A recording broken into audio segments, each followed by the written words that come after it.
Oh my golly. Hey, good morning, everybody.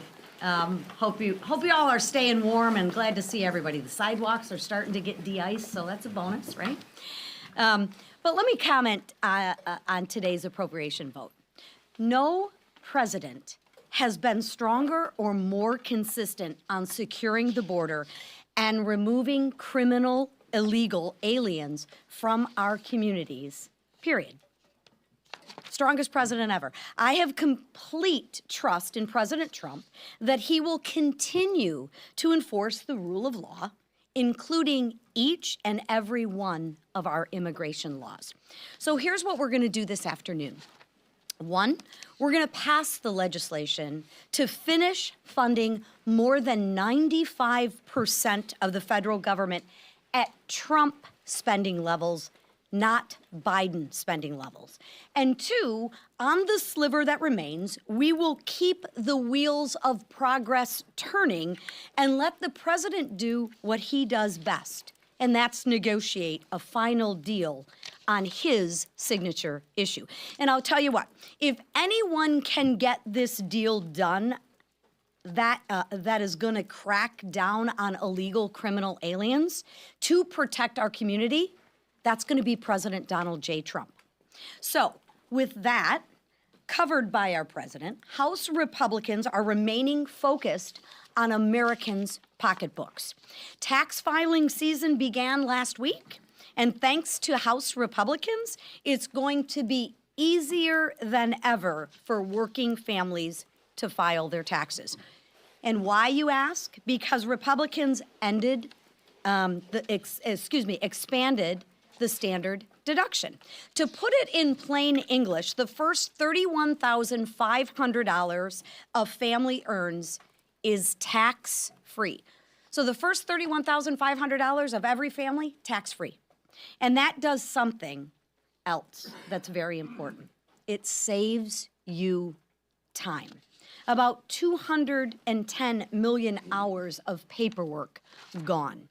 And that's 210 million hours and 210 million hours of time that the Americans people can spend on doing what they want to do, not filing their tax returns, burdensome tax returns. But here's what's really important that's missed. Every single Democrat voted against that $31,500 standard deduction. Every single Democrat voted against saving you time and making tax filing easier. And every single Democrat voted against saving you money. Remember, and I say this every time I'm up here, and one of these times it's going to get covered by y'all. Every single Democrat voted to raise every single American's taxes. I'm going to say it again. Every single Democrat voted to raise your taxes. Please highlight that in your stories. I mean, I would think the Democrats would be proud to raise your taxes. They need to own that. Republicans are saving you time and saving you money. So this week, House Republicans are taking that message directly to the people. All across the country, we're reminding Americans exactly what happened and the impact that it will have on their families. Simply put, Republicans voted to make tax filing easier. Less bureaucracy. That's a good thing. Republicans voted to cut taxes for working families to keep more money in your pockets. Democrats, again, voted against that. Democrats want more bureaucracy, and Democrats want more of your hard-earned tax dollars. Democrats want to raise your taxes. Republicans want to lower costs and keep more money in your pocket, simply put. So now I will turn it over to our whip, who's done an amazing job, Mr. Emmer. You can raise this. Without squeak. Oh. We need some Earl. Yeah, there's funding for that in the bill. There. Now I can actually see what I've got. Once again, Republicans are making clear that we are the party of responsible governance.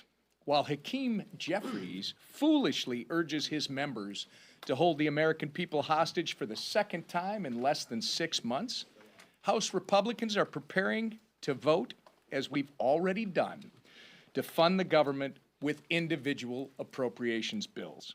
We passed these bills once before, and we will pass them again. As promised, Republicans in the House have reclaimed the power of the purse. 11 of 12 America First spending bills have passed through both the House and Senate, and now we're going to finish the job. That's what governing actually looks like. The American people deserve a functioning government, and House Republicans will deliver. Just like the Democrat government shutdown in October, Hakeem Jeffries and far-left Democrats want a political show. What's their angle this time? Obstructing President Trump's successful law and order agenda. Thankfully, Republicans thought ahead. In response to the devastating Biden border crisis, we proactively funded immigration and customs enforcement operations for the next 4 years in the One Big Beautiful Bill. The Democrats' attempts to stifle immigration enforcement and protect dangerous criminals, especially in my state, will prove to do nothing more than hurt law-abiding Americans. Some in their party actually know this, and we hope they will do the right thing. But even if not, law and order and responsible governance will prevail thanks to Republican leadership and despite obstructionist best efforts. We must get this government funding bills to President Trump's desk swiftly for the good of the American people. And with that, I turn it over to our leader, Steve Scalise. Thank you, Whip. Well, look at that. Is that a bird? Whoa, it's like autopilot here. We've got a runaway podium. The Democrats have tried to shut this thing down, too. Once again, today, Republicans will reopen the government after Democrats shut it down. It's like we've seen this movie before, just a few weeks ago, that Democrats shut the government down for a record amount of time, and it took President Trump working with Republicans to finally get it reopened. And we're going to do that again today. And as the Whip said, if some Democrats want to join us, we welcome them. But you've seen their leaders, like Hakeem Jeffries, say they want to keep the government shut down. And you'd ask why. Well, it's surely not over ICE, because we've already funded ICE in the One Big Beautiful Bill. But what does a no vote mean today? If Democrats like Hakeem Jeffries vote no today, they're voting against a 3.8% pay raise for our troops. That's in this package. What they're saying is they don't want our troops to even get paid, let alone get a pay raise. Because as it stands today, troops will not get their next paycheck if Hakeem Jeffries and Democrat leaders get their way. TSA agents who keep our airports operating so people can go see relatives flying around the country, that will shut down if Democrats vote no. FEMA is right now giving aid to a lot of states that have had massive damage from freezes. Democrats voting no shuts that down. And so Republicans will be the responsible party once again to keep the government open, to reopen this government, and focus on the priorities that the voters elected Donald Trump and House and Senate Republicans to go implement. We will keep doing that work, even with a razor-thin margin. And I know, yes, sometimes the odds look lower than the Patriots winning the Super Bowl, but that's okay, because we are here to do a job, and we're going to do that job. And whoever wants to join us on the Democrat side is free to. And look, we've been able to deliver a lot of bipartisan wins on a number of areas. If you look at holding people accountable, Chairman Comer's right now in the middle of a negotiation with the Clintons. Bill and Hillary Clinton were subpoenaed on a unanimous vote, Republicans and Democrats voting unanimously, which almost never happens in the Oversight Committee, and it did, to say they have to come forward and testify over the Epstein files. And they have been refusing and refusing for months, and finally at the midnight hour, when a contempt resolution is sitting over their heads, did they finally start talking, but they are not in full compliance. They have until noon today to fully comply, otherwise we will move contempt tomorrow against the Clintons. And again, that was a bipartisan vote out of committee to say that nobody's above the law the Clintons have to comply with a subpoena like everybody else. I think it was Jamie Raskin who said, when you're subpoenaed by Congress, you have to show up. We'll see how he votes on that tomorrow if the Clintons fail to comply. But we're going to keep doing our job. We're also bringing an important bill on critical minerals to the floor to open up the vast resources of this country that have been shut down by the previous administration so that we don't have to be reliant on countries like China for the critical minerals that run so many of the products we use every single day. This Republican majority is going to keep delivering for the American people while we meet the basic obligations of government, like keeping the government open and reopening the government, which we'll do today. The man at the head of that effort is our great speaker, Mike Johnson. Thank you, Steve. Well, all right, it's not on autopilot anymore. You love doing that. I do. Makes you feel taller. So grateful to be with you all, and I'm sorry we're in this situation again. It's like Groundhog Day in a way, the bad movie, where we come back to the same failed measures of the Democrats. It was just less than 3 months ago that they shut the government down for the longest period in history, 43 days. It was painful for so many Americans. Finally, a handful of them saw the light and helped us to get the government operating again. Republicans have demonstrated over and over that we are the grown-ups in the room. We are the ones that are governing. We are the ones that are funding the government. We are the ones that are providing the vital services and trying to make government work more efficiently and effectively for everyone. After that long historic shutdown that was so painful, appropriators in both parties got together. I tip my hat to Chairman Tom Cole of the House Republican chair of the Appropriations Committee and all of our committee members. The Cardinals, the subcommittee chairs, as we call them, all worked so well in their areas, and we got 12 separate appropriations bills passed through the House, and we had a triumphant press conference announcing that. We expected it to be on a glide path through the Senate, but of course the Democrats could not miss an opportunity to try to shut the government down again. That's what they're doing.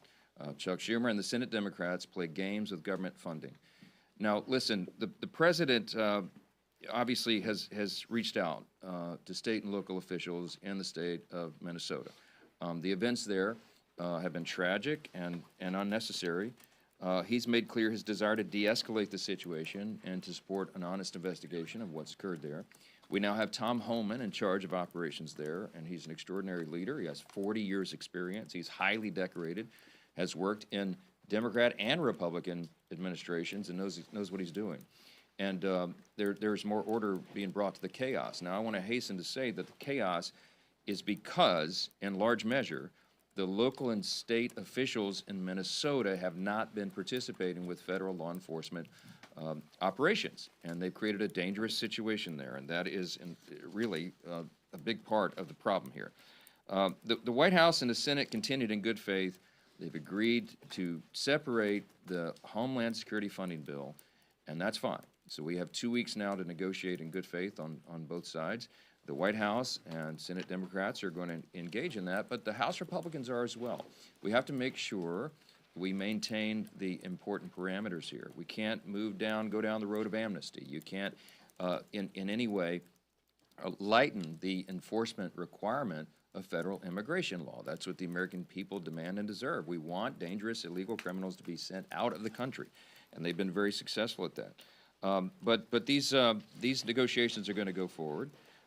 If the Democrats do insist on keeping the government shut down, their pointless obstruction is going to have no effect on border security, which we have done, we've secured, or immigration enforcement. As has been noted by the leaders here this morning, we did fund ICE operations for a few years now. So what they'll be shutting down, don't lose this, what they'll be shutting down is FEMA operations as we're cleaning up from the winter storms. They'll be shutting down TSA, which is obviously necessary to keep the country moving through our airports. Coast Guard operations, I mean, so many important functions in the Department of Homeland Security is what will be adversely affected by these partisan games. Let's hope and pray that they don't do that. Let's hope that over the next 2 weeks we can negotiate and get this done. They say they want a real negotiation with President Trump and Republicans over immigration enforcement policy, and we are happy to have that debate. And I've said in a gaggle earlier this morning that what must be a part of that discussion is the participation of blue cities in federal immigration enforcement. You can't go to a sanctuary city and pretend like the law doesn't apply there. It does. And so we're going to be working through all that. Our Chairwoman McClain talked about tax filing made easy. Last week marked the beginning of tax season, and millions of American families are working through that right now, and they're recognizing the amount of time and money spent complying with the federal tax code is going to be significantly reduced this year because of great Republican policy. Some of the things we did in the Working Families Tax Cuts, the big, beautiful bill, obviously we intended to cut taxes and to advance America First pro-growth policies, but we also sought to reduce the tax burden on Americans because we know that reforming the tax system isn't just about reducing rates, it's also about reducing the paperwork and the compliance burden on Americans. And you heard these stats, I'll repeat them, but our Working Families Tax Cut locked in the doubled standard deduction. It boosted it further to $31,500 for American families. That's a lot of money to hardworking folks. And again, we remind you Democrats voted against all of those great reforms. These successful reforms are going to save Americans 210 million hours per year in paperwork and $13 billion in compliance costs. That's real money to real people, and we're proud of that. Nobody likes paying taxes, okay? But Republicans have reduced the amount you owe and made your returns significantly easier to file. And so we're so grateful everyone's going to be able to take advantage of that. Last thing I just want to mention, and we'll take questions, I don't think the American people need any more evidence that Democrats want to tax the American people to death. Just check congress.gov, you can see all the bills they filed. But if they did, they should look no further than the Democrat-run D.C. Council's decision, listen to this, to decouple the local tax code from specific federal tax provisions. So in layman's terms, what they're trying to do here, any Democrat-run city is going to lead into this kind of nonsense, but they're preventing D.C. residents from experiencing the full benefits of the Working Families Tax Cuts bill. It's almost unimaginable that they would inflict that pain upon their own constituents, but that's what they're doing. D.C. is not alone in this obstruction. You've got strongholds, Democrat strongholds like New York and Colorado and Illinois, cities there, preventing their residents from enjoying these benefits. There's no way to spin it. Blue state governors intentionally harming their own residents just because the policies were offered by a Republican administration. I mean, that's what's happening. And it's just incredible to us. Is there any stronger evidence that Republicans are the party of affordability? Democrats say one thing and they do completely the opposite. And I'm so sad for you if you live in one of those jurisdictions. It's a real problem. If this act were to become local law, D.C. residents would be prevented from claiming no tax on tips, no tax on overtime, the increased standard deduction, and so much more. And it's just wrong. There's an estimated 17,000 tipped workers here in the nation's capital, and the D.C. City Council is attempting to prevent them from enjoying this historic tax benefit. But House Republicans are going to work to fix it this week. We will advance Representative Gill's legislation to disapprove of that nonsense at the D.C. Council, because every American deserves to enjoy the benefits of the Republicans' historic tax cuts, even if you live in a Democrat stronghold. Have to take a couple questions. Yep. Bill, go ahead. Thank you, Speaker Johnson. Are you confident you have the votes for this rule vote to pass, and do you expect any Republican no votes at all?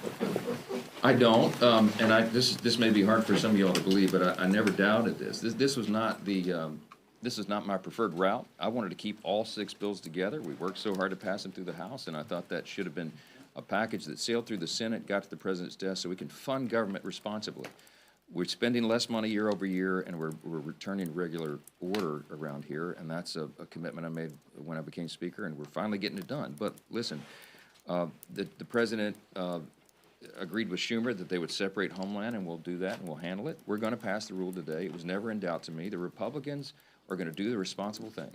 I did talk to Hakeem Jeffries over the weekend, and he informed me that they would not be assisting in this endeavor, and I just think that's crazy. I mean, I just think that everybody needs to look at what's happening here. One party is moving forward, by the way, with the smallest margin in U.S. history. We have a 1-vote margin. We are still sticking together. The Republican Party is sticking together because the stakes are so high. We're governing responsibly, and we're getting the job done. And Democrats, all they do every single day here is obstruct. And you can see the record for itself. They shut the government down for 43 days, the longest in history, just last fall, and they want to do it again.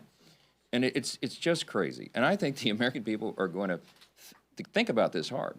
When they go to the voting box and to the ballot box in the fall, and we decide who keeps the majority in Congress, I think they're going to give it to the grown-ups. I think the Republicans will be able to continue and grow our majority to keep governing. Otherwise, what Democrats will give you is chaos, shutdowns. They'll shut down the federal government. They keep proving it to you over and over. So take them at their word. Mr. Speaker. Explain this. So Jeffries told you he wasn't going to help with this. Did Schumer represent something different to you in your conversations with the president? Because it seems that there's a disconnect here that's hard to square.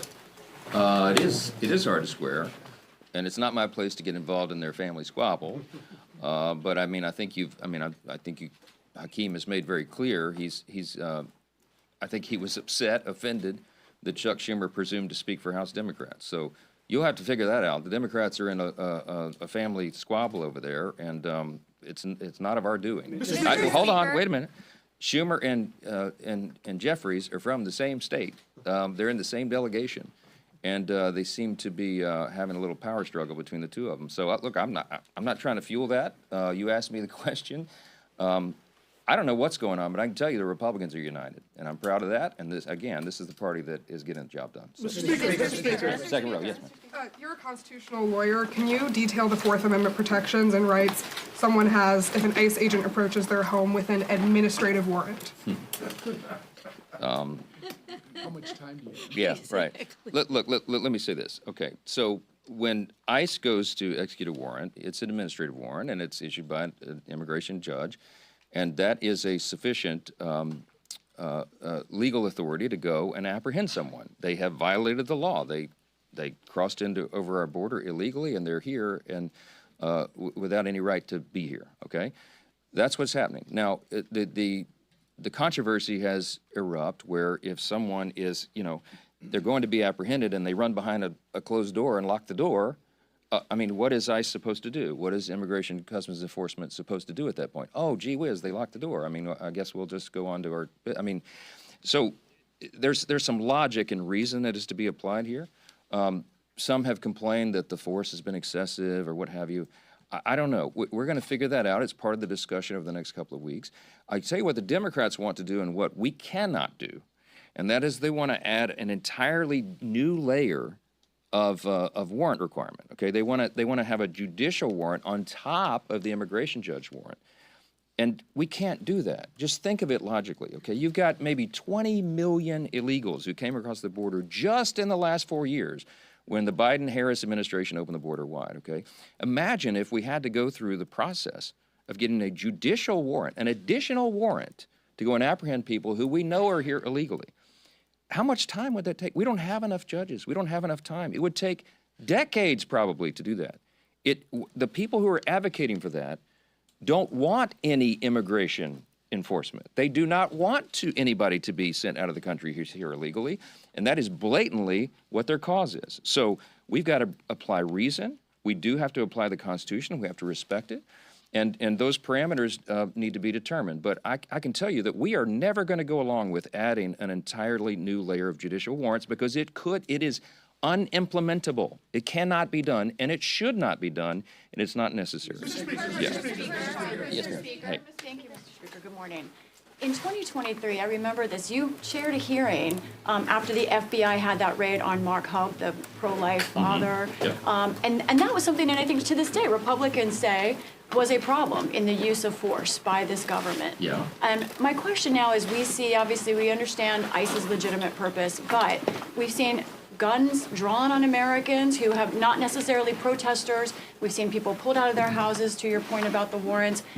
Do you think ICE needs to change, and CBP, any of their tactics, given what your concerns about civil liberties from the past? I have great faith and trust in the leadership of Homeland Security and Tom Homan in particular, who's now in charge in Minnesota. He brings 40 years experience to this. He's very measured.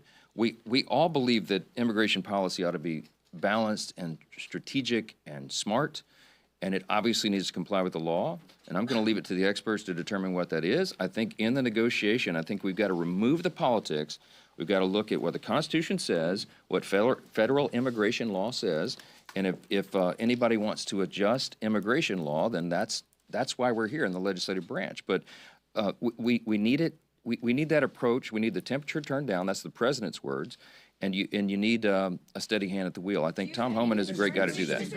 Yes, sir. Yes, sir. I just want to circle back on the judicial warrant situation. Can you just explain to me why we're talking about adding additional requirements? Adding a judicial warrant is adding an additional requirement to this process. I mean, immigration advocacy groups for years have said, don't open the door for immigration agents without a signed warrant from a judge. ICE's own field manual says entering a home without a warrant is typically a violation of the Fourth Amendment. How is this raising requirement? Isn't this the MO for how things normally work? No, I mean, look, the question is to the Democrats who are ringing the bells and saying that they're trying to make this one of their demands in this negotiation. That's what I'm told. Some of them have. And I'm saying that that is a road that we cannot and should not go down. And to your point, ICE, for many years, obviously, has had in the manuals that you follow the Fourth Amendment restrictions and you do this in a meaningful and thoughtful way. But we have an unprecedented level of opposition and pushback. I mean, when you have local and state officials informing their citizens that they should impede the immigration, customs, and enforcement operations, it creates a dangerous situation, and that's what's led to all this chaos. If the governors and the mayors in the blue cities and states would participate with federal law enforcement, we wouldn't even be having these conversations. I mean, you would have a much smoother process, I think. So, look, we're going to have all these discussions over the next couple of weeks. We will figure out a path through this, but we have to enforce our immigration law. The American people made that the #1 issue in the last election. The wide open border and the chaos that ensued because of it was the #1 issue. The president got to work. We used the existing law that was on the books, as we always said, as I said, for 4 years under the Biden administration could have happened, and we closed the border tight in just a couple of months. We've had almost zero illegals released into the country since President Trump took over. Strong leadership. And the next commitment was, as we said to the American people, we will get the dangerous criminal illegals out of the country. And that's what they've been doing. And for anybody to impede that, they are impeding the will of the American people. They are creating a more dangerous situation on our streets, and it has to stop. So stay tuned for the rest of this. We'll get into the details of it. I'm just telling you that adding a whole new layer of judicial warrant requirements is an unworkable proposal. And I think the people who are making that suggestion understand that. I don't think they want anyone to be apprehended in the center of the country, so we have to see it goes. Yeah, thank you. Is there a question about elections? Happy belated birthday, Mr. Speaker. Happy belated birthday.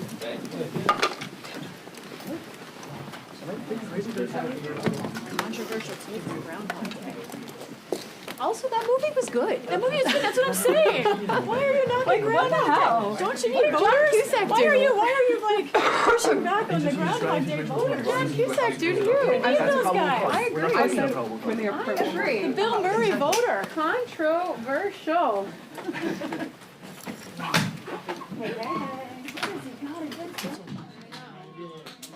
Thank you for holding the line, Lisa. That's right. I mean, I almost raised it in the question, but I was like,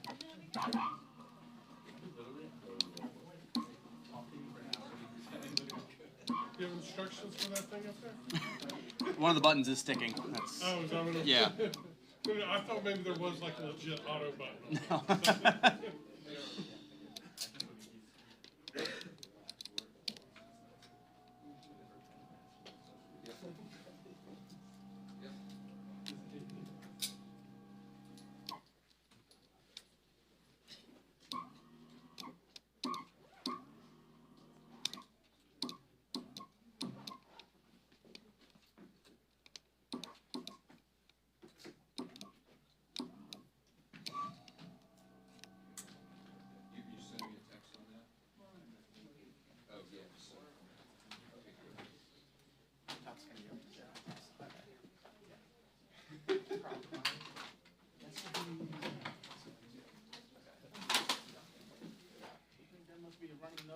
Out. So I believe that we need to move forward today, because all this vote is right now is a vote on whether to discuss and vote on whether to reopen the government. Now, I will be honest, there are things in the underlying appropriations bills that make my stomach churn. But I believe we have an obligation to the American people to have that debate and to have that vote. And to vote against the rule means you do not believe the American people should even have the possibility of having that government reopened again. I came here to fight to make sure there are not another 500 families next year, and 500 the year after, and 500 the year after. We need to get the government reopened. We need to get our folks back to work, and we need to be focused not on illegal immigrants, not on people who shouldn't be here, but those who should and have the right to be and have the right to be safe. That's why I'll be voting for the rule today, and I hope all of my colleagues do as well. And with that, I yield back. Gentleman yields. Gentleman from Georgia. Mr. Speaker, we reserve. Gentleman reserved. Gentleman from Massachusetts. Mr. Speaker, the Florida man who just spoke characterized the murder of 2 Americans by ICE agents as unfortunate. It's not unfortunate. It's goddamn unacceptable. And everybody should be outraged by that. And he also bragged about the fact that he's been in Congress for 10 months and the government has been shut down twice. I hate to be the one to remind the gentleman, but the last time I checked, his party is in control of everything. The White House, the Senate, and the House. You run the show. So maybe November will be a month of reckoning. Let's hope so, for the sake of this country. Mr. Speaker, if we defeat the previous question, I will offer an amendment to the rule to make an order, amendment number 47, to Senate amendment to the Senate amendment to H.R. 7148, which would allow for an up or down vote on whether to cut the $75 billion Republicans gave ICE in their big ugly bill, and use those funds to undo some of the big ugly bill's disastrous health care cuts. Mr. Speaker, last year Republicans voted to kick more than 15 million people off their health care. 15 million Americans they chose to kick off health care through an over $1 trillion cut to Medicaid and the Affordable Care Act. Republicans claimed that this was for deficit reduction, but we know that wasn't true. That was a lie. According to the nonpartisan budget experts at the Congressional Budget Office, their big ugly bill added $4 trillion to the national debt, in part by giving ICE boatloads of cash to run roughshod through American cities with zero safeguards. This must end. If Democrats defeat the previous question, we will offer an amendment to repurpose these ICE funds toward lowering health care costs, which Republican Senators Lisa McClain and Susan Collins voted for just last week. So I challenge my Republican colleagues in this body to do the same. Mr. Speaker, I ask unanimous consent to insert the text of my amendment into the record along with any extraneous material immediately prior to the vote on the previous question. And to discuss our proposal, I yield 3 minutes to the gentleman from Rhode Island, the sponsor of this amendment, Mr. Emmer. Without objection. Gentleman's recognized. Thank you, Ranking Member McGovern. Republicans are trying yet again to write a blank check for ICE while American families struggle to afford the basics. If we defeat the previous question, we can claw back the $75 billion in the ICE slush fund that Trump and Republicans established with their big ugly law and redirect that money to where it belongs, lowering health care costs. Because in that same bill, Republicans cut more than $1 trillion from our health care system, jeopardizing millions of Americans. Reclaiming the $75 billion from ICE would prevent 700,000 Americans from losing their health insurance. That's 700,000 Americans protected. That's 700,000 Americans being spared from choosing between seeing a doctor or paying rent or paying for their groceries. This is a simple question of our values. Taxpayer dollars should be used to care for people, not to fund mass agents terrorizing our communities, spreading panic, making us less safe, and killing people. Instead of lowering costs, Republicans poured billions into DHS, an agency spreading chaos and making choices with deadly consequences, all while ignoring the needs of working families.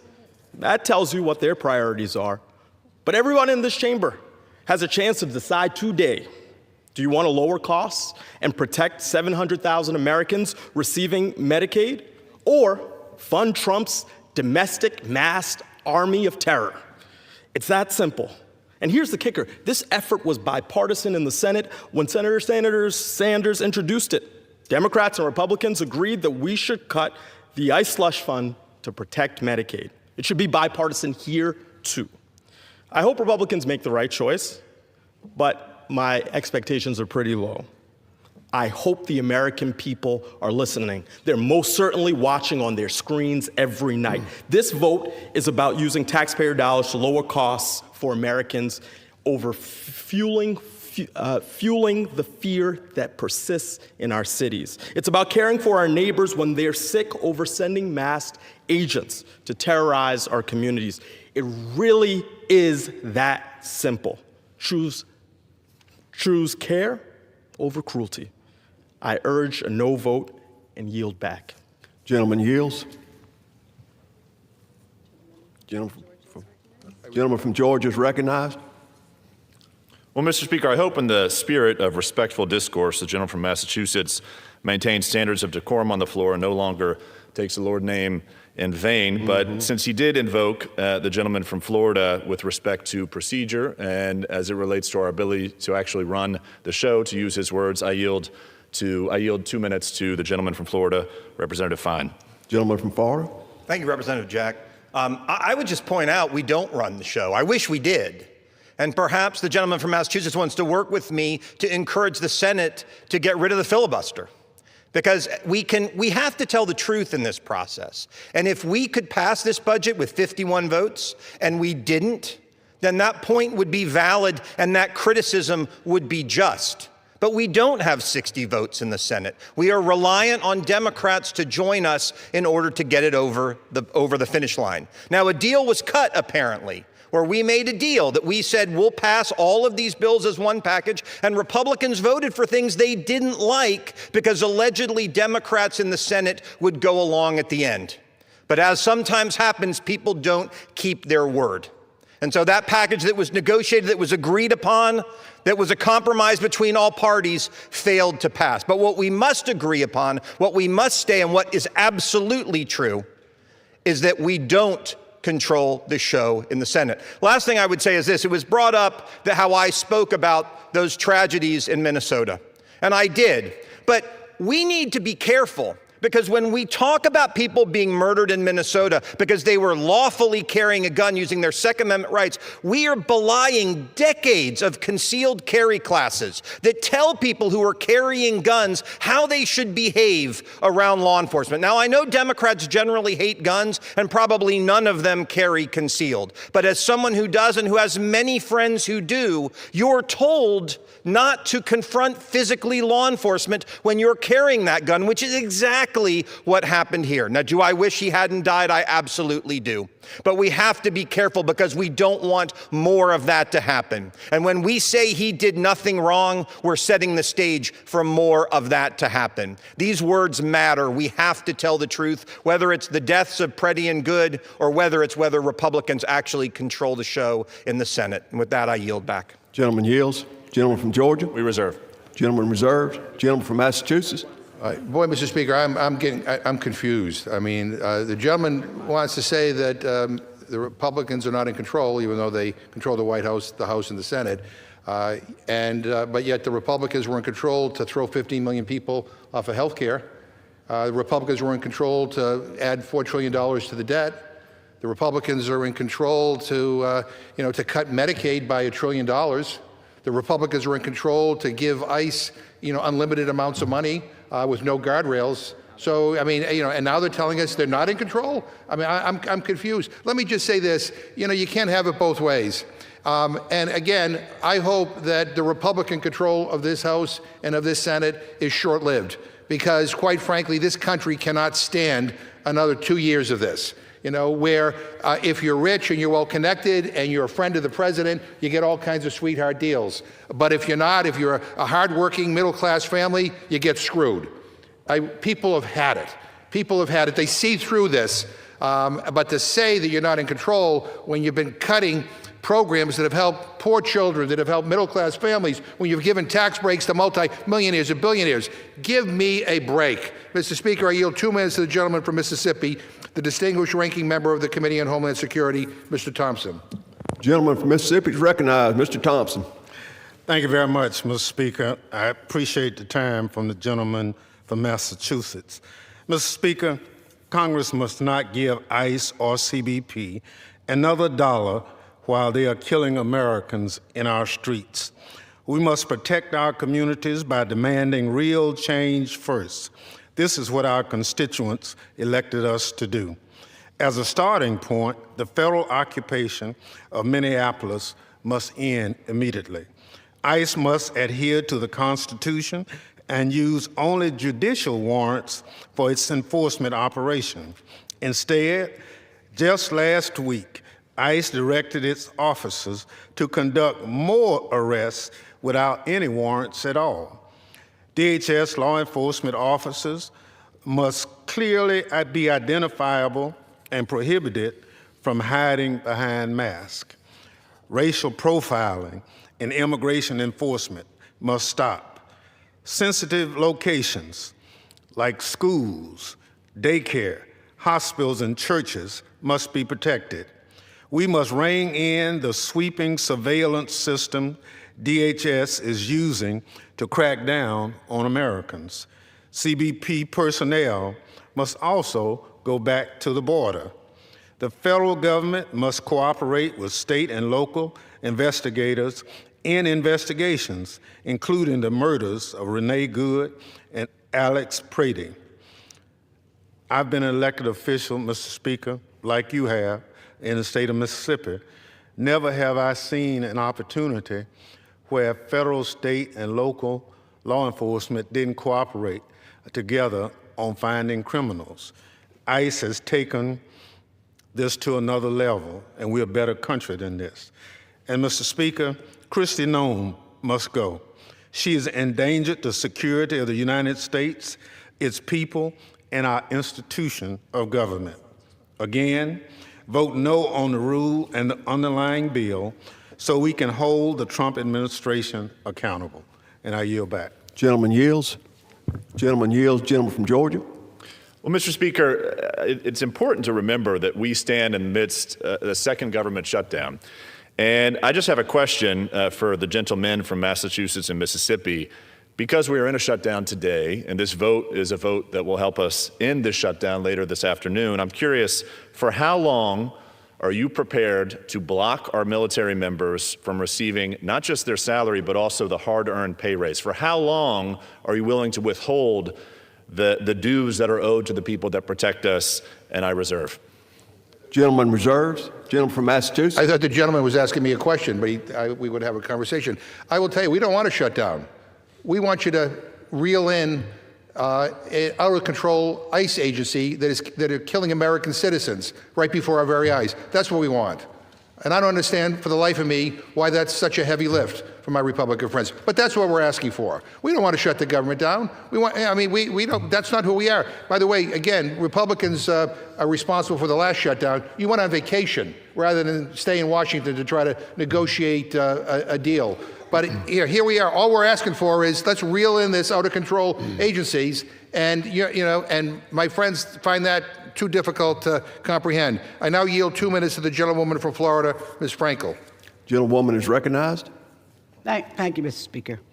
Mr. Speaker, let me be clear. I support the 5 bills that received bipartisan support, but I cannot vote for a package that includes funding for the Department of Homeland Security without immediate action to stop the ongoing violation of human rights and law by ICE that have turned into thugs and has turned our country, America, into a place that many of us don't recognize. Donald Trump promised to take violent criminals off the street, but instead, his immigration enforcement has become a campaign of cruelty against peaceful people, tearing families apart, hollowing out businesses, and paralyzing neighborhoods with pepper spray and fear.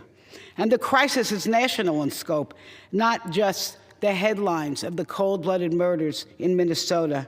The Department of Homeland Security has detained hundreds of thousands of decent people this year, often in unspeakable conditions and without a fair process. And that includes over 10,000 people in my home state of Florida. A mother nursing her baby torn away from her child.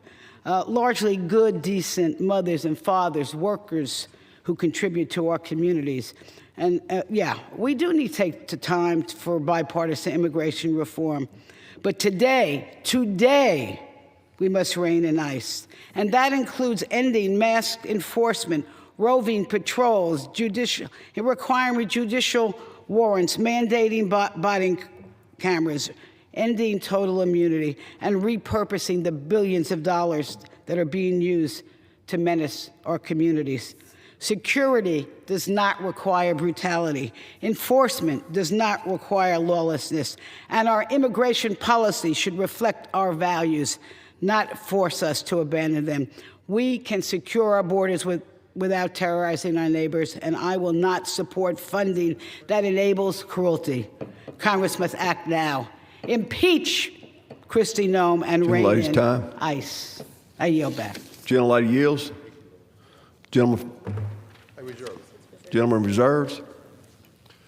Well, Mr. Speaker, again, I think it's important to note the reason why we're here today is because Senate Democrats, along with some Senate Republicans, advanced legislation that enables us to fund the government. So I do find it interesting that our colleagues in the House here are so adamantly opposed to funding our government when 20 of their colleagues in the Senate, in their own party, not only support giving our troops a pay raise, but support paying and funding our government as it rightfully should be because of all the wins that President Trump has accomplished thus far. But I am curious, Mr. Speaker, with respect to this vote today, I hear over and over again commentary on ICE and operations therein. But again, no one has addressed the fact that today we are voting to pay our service members. It's a very simple vote. You can either vote yes to pay them or no to withhold payment and funds to them. And I'm just waiting for somebody to answer why that seems to be a bargaining chip that some of our colleagues on the Democrat side of the aisle continue to deploy at the expense of our service members. I reserve.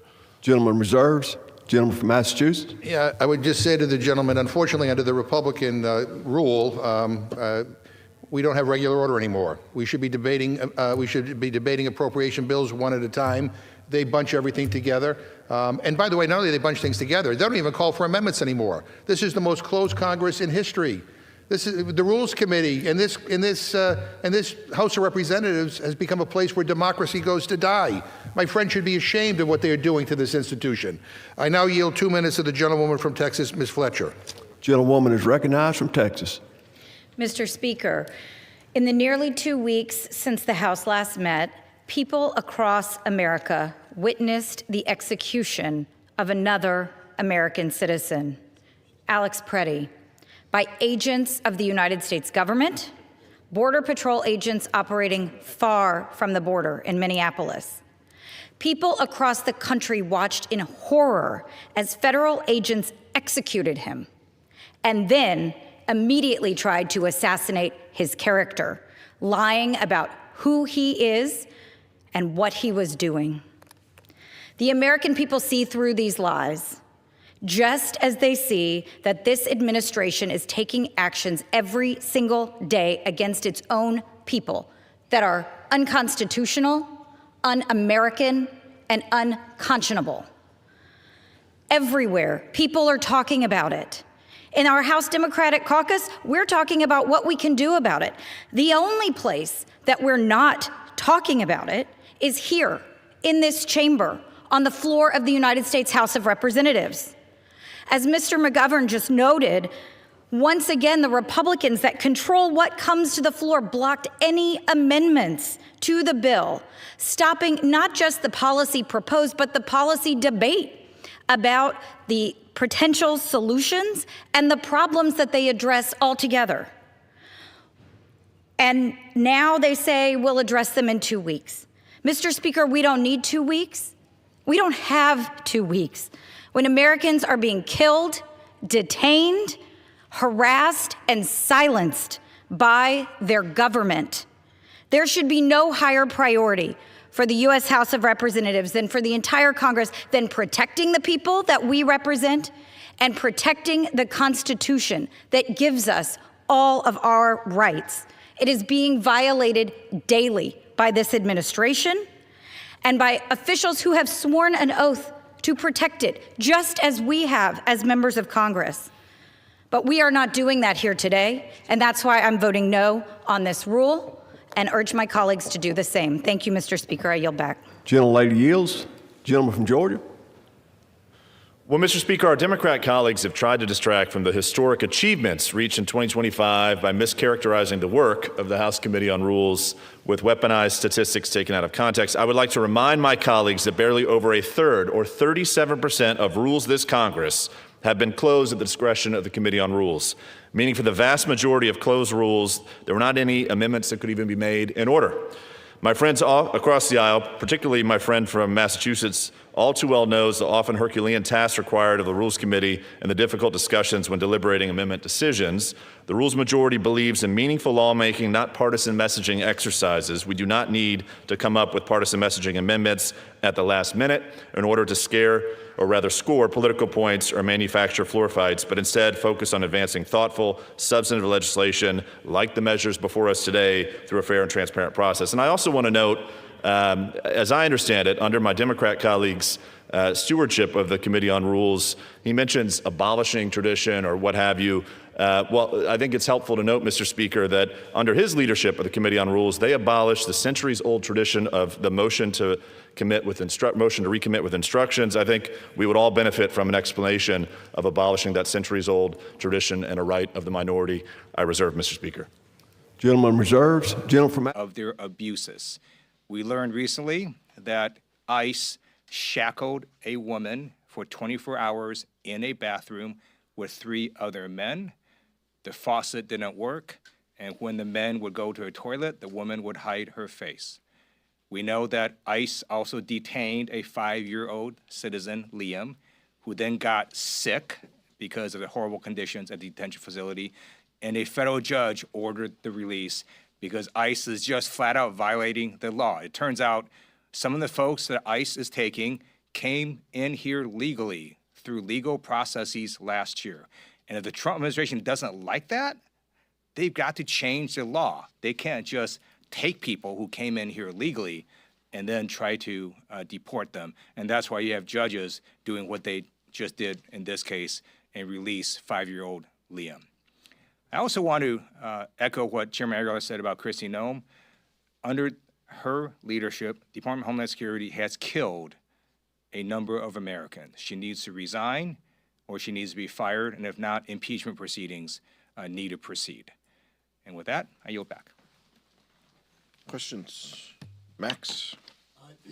As you mentioned, a lot of Democrats have issues with the way DHS and Kristi Noem are handling situations in the U.S. As a result, how will you vote on the funding package later today, which does provide temporary funding for DHS?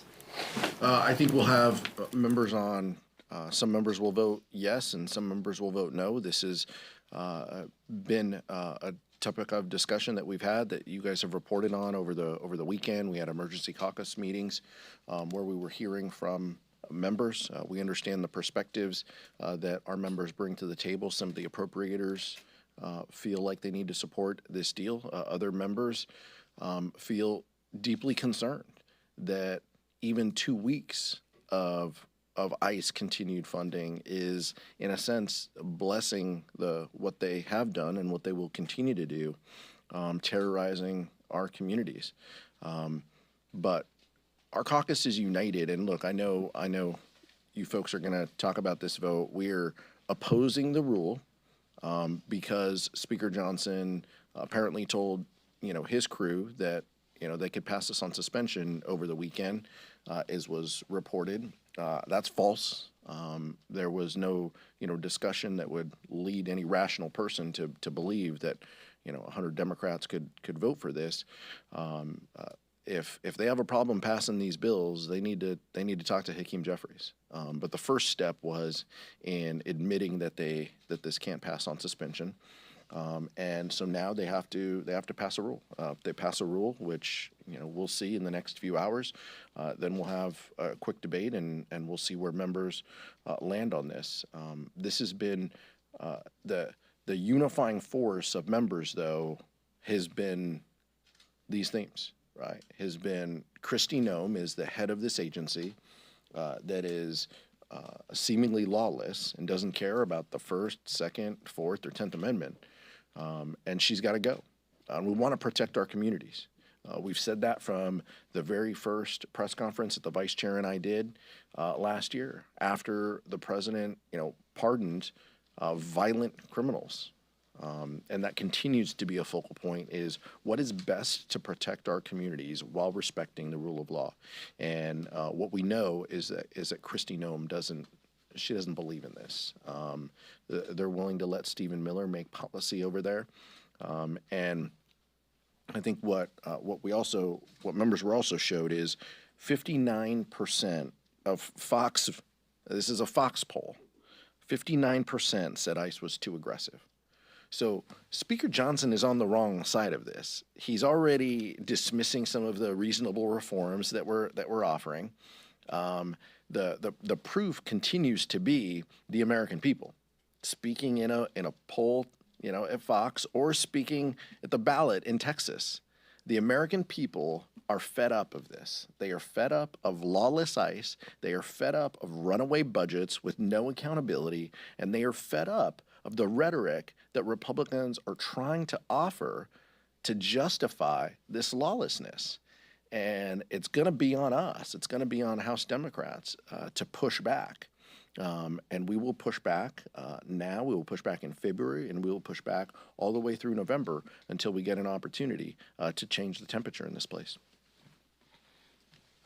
A few weeks ago, I went to Minneapolis, St. Paul, and met with nonprofit groups and local law enforcement. We did a Democratic field hearing, and their stories of abuse are horrific. You have Trump's ICE completely being out of control.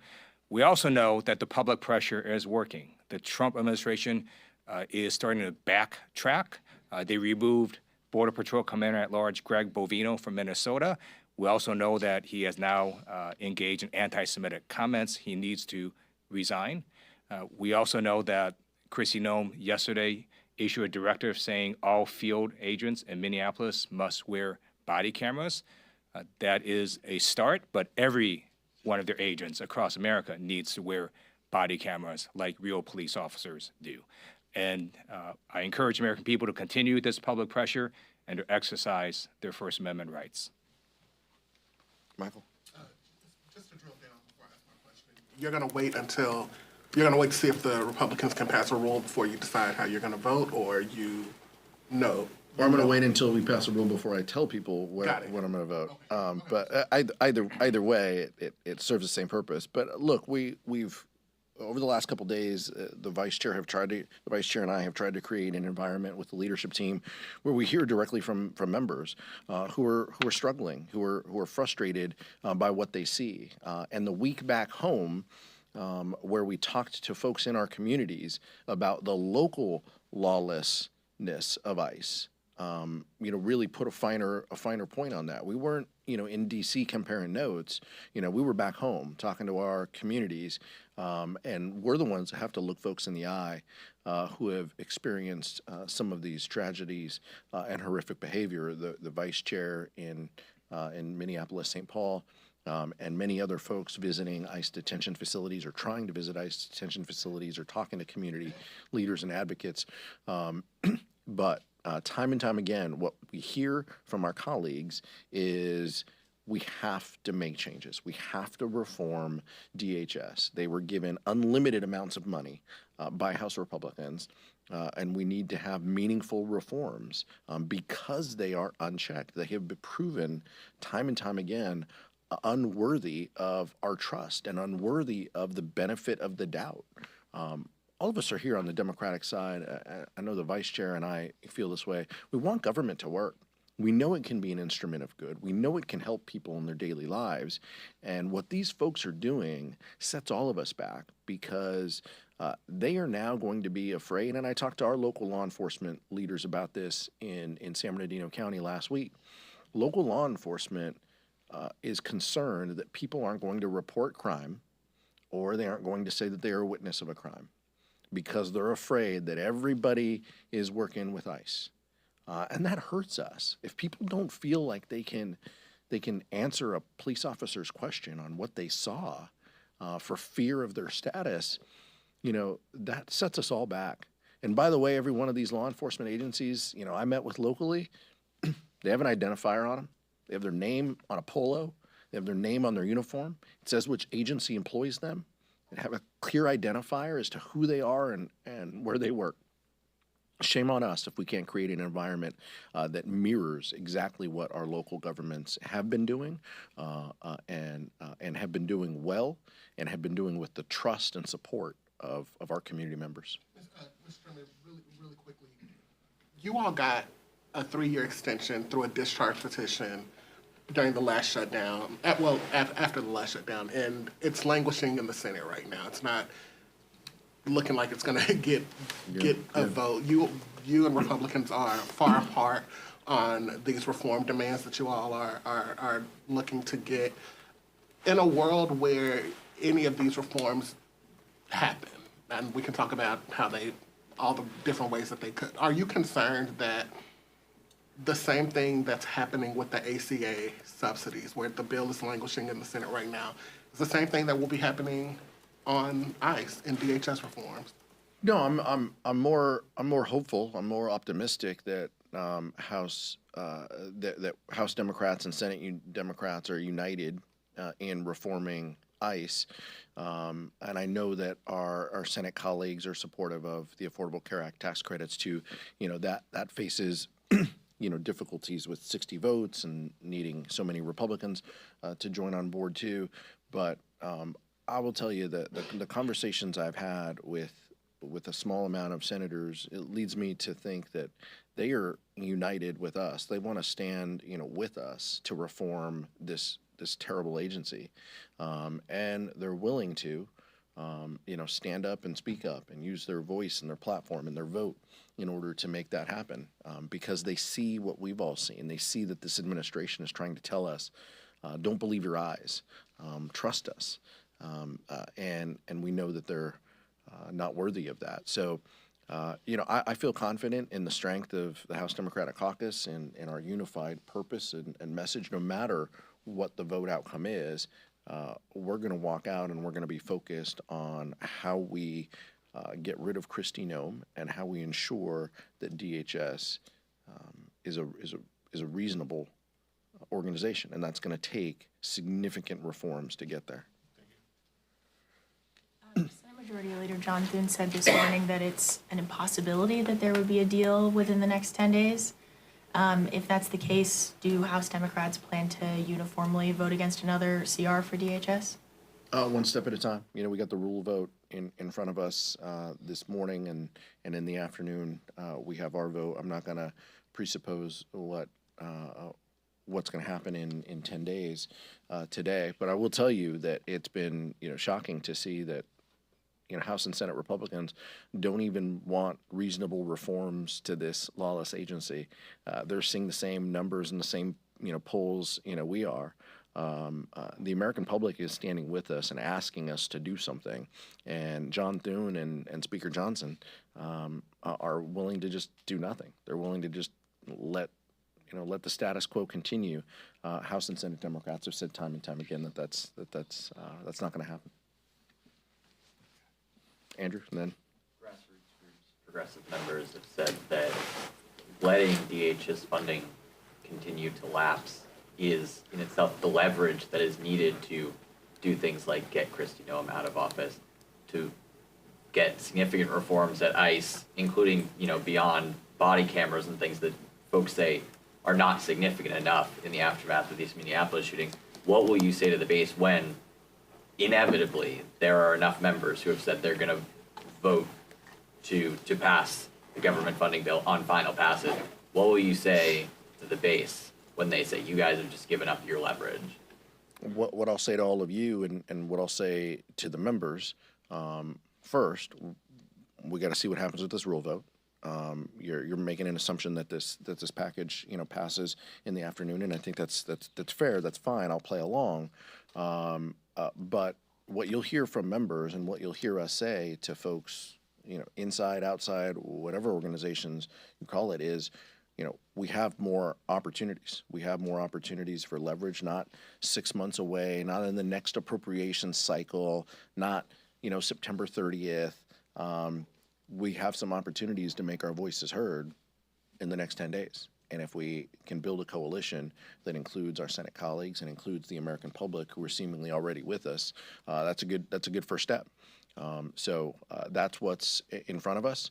We'll see what happens with this vote, but I feel very confident saying that House Democrats are going to emerge and to say we need reforms on ICE.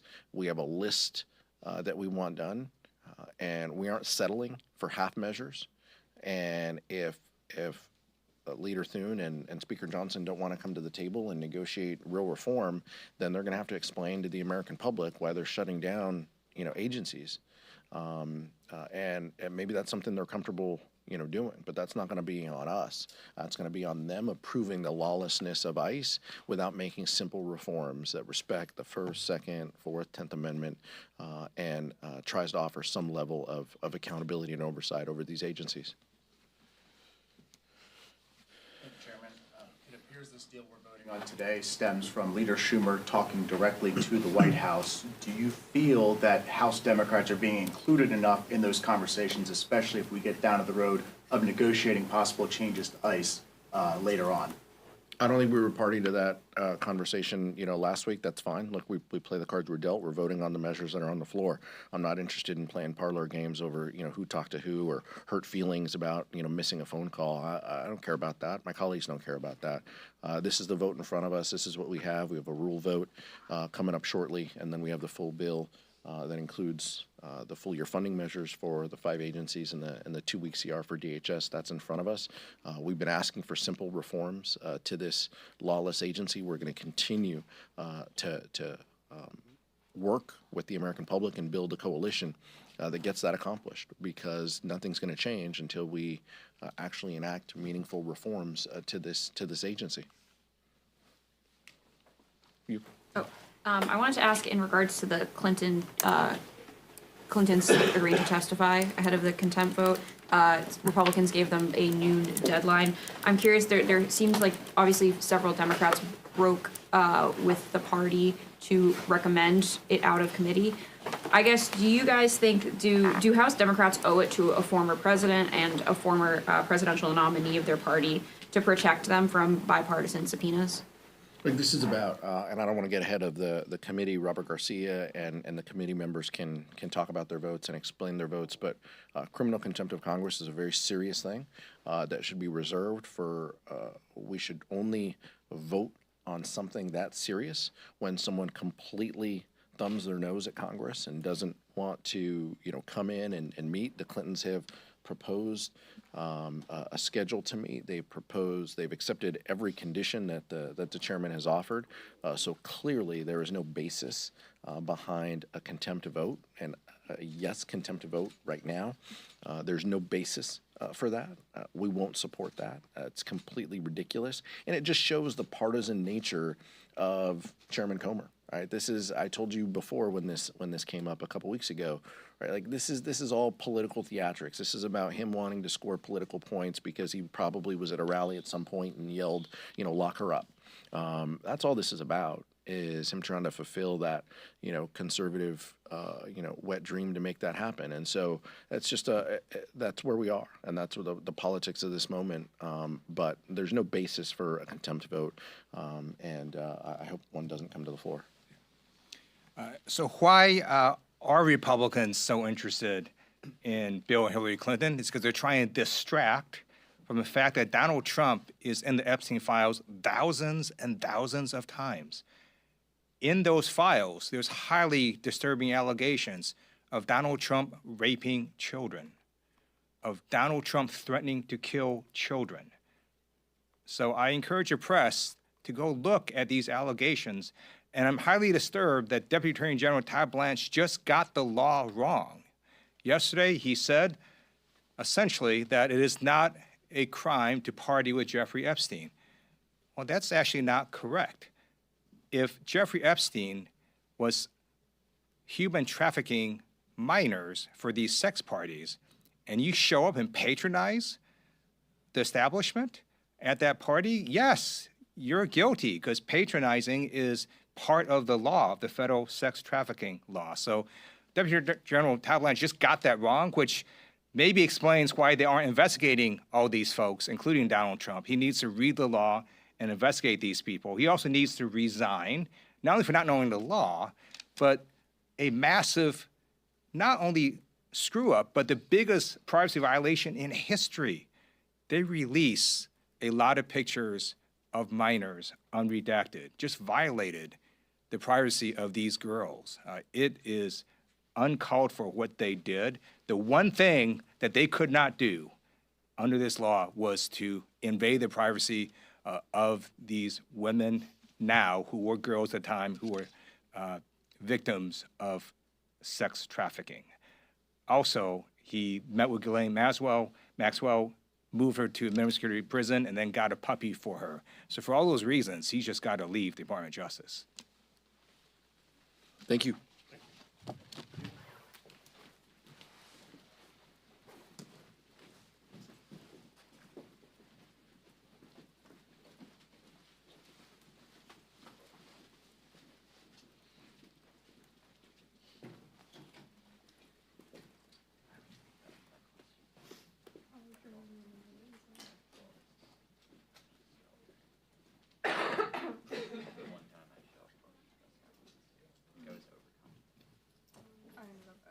Unlike with Jeffries, who's just very careful about that man because he will lawyerify everything I said.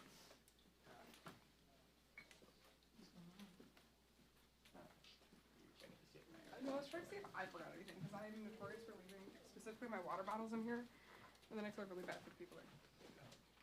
I will say this might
vote. The yeas are 212 and the nays are 210. The previous question is ordered.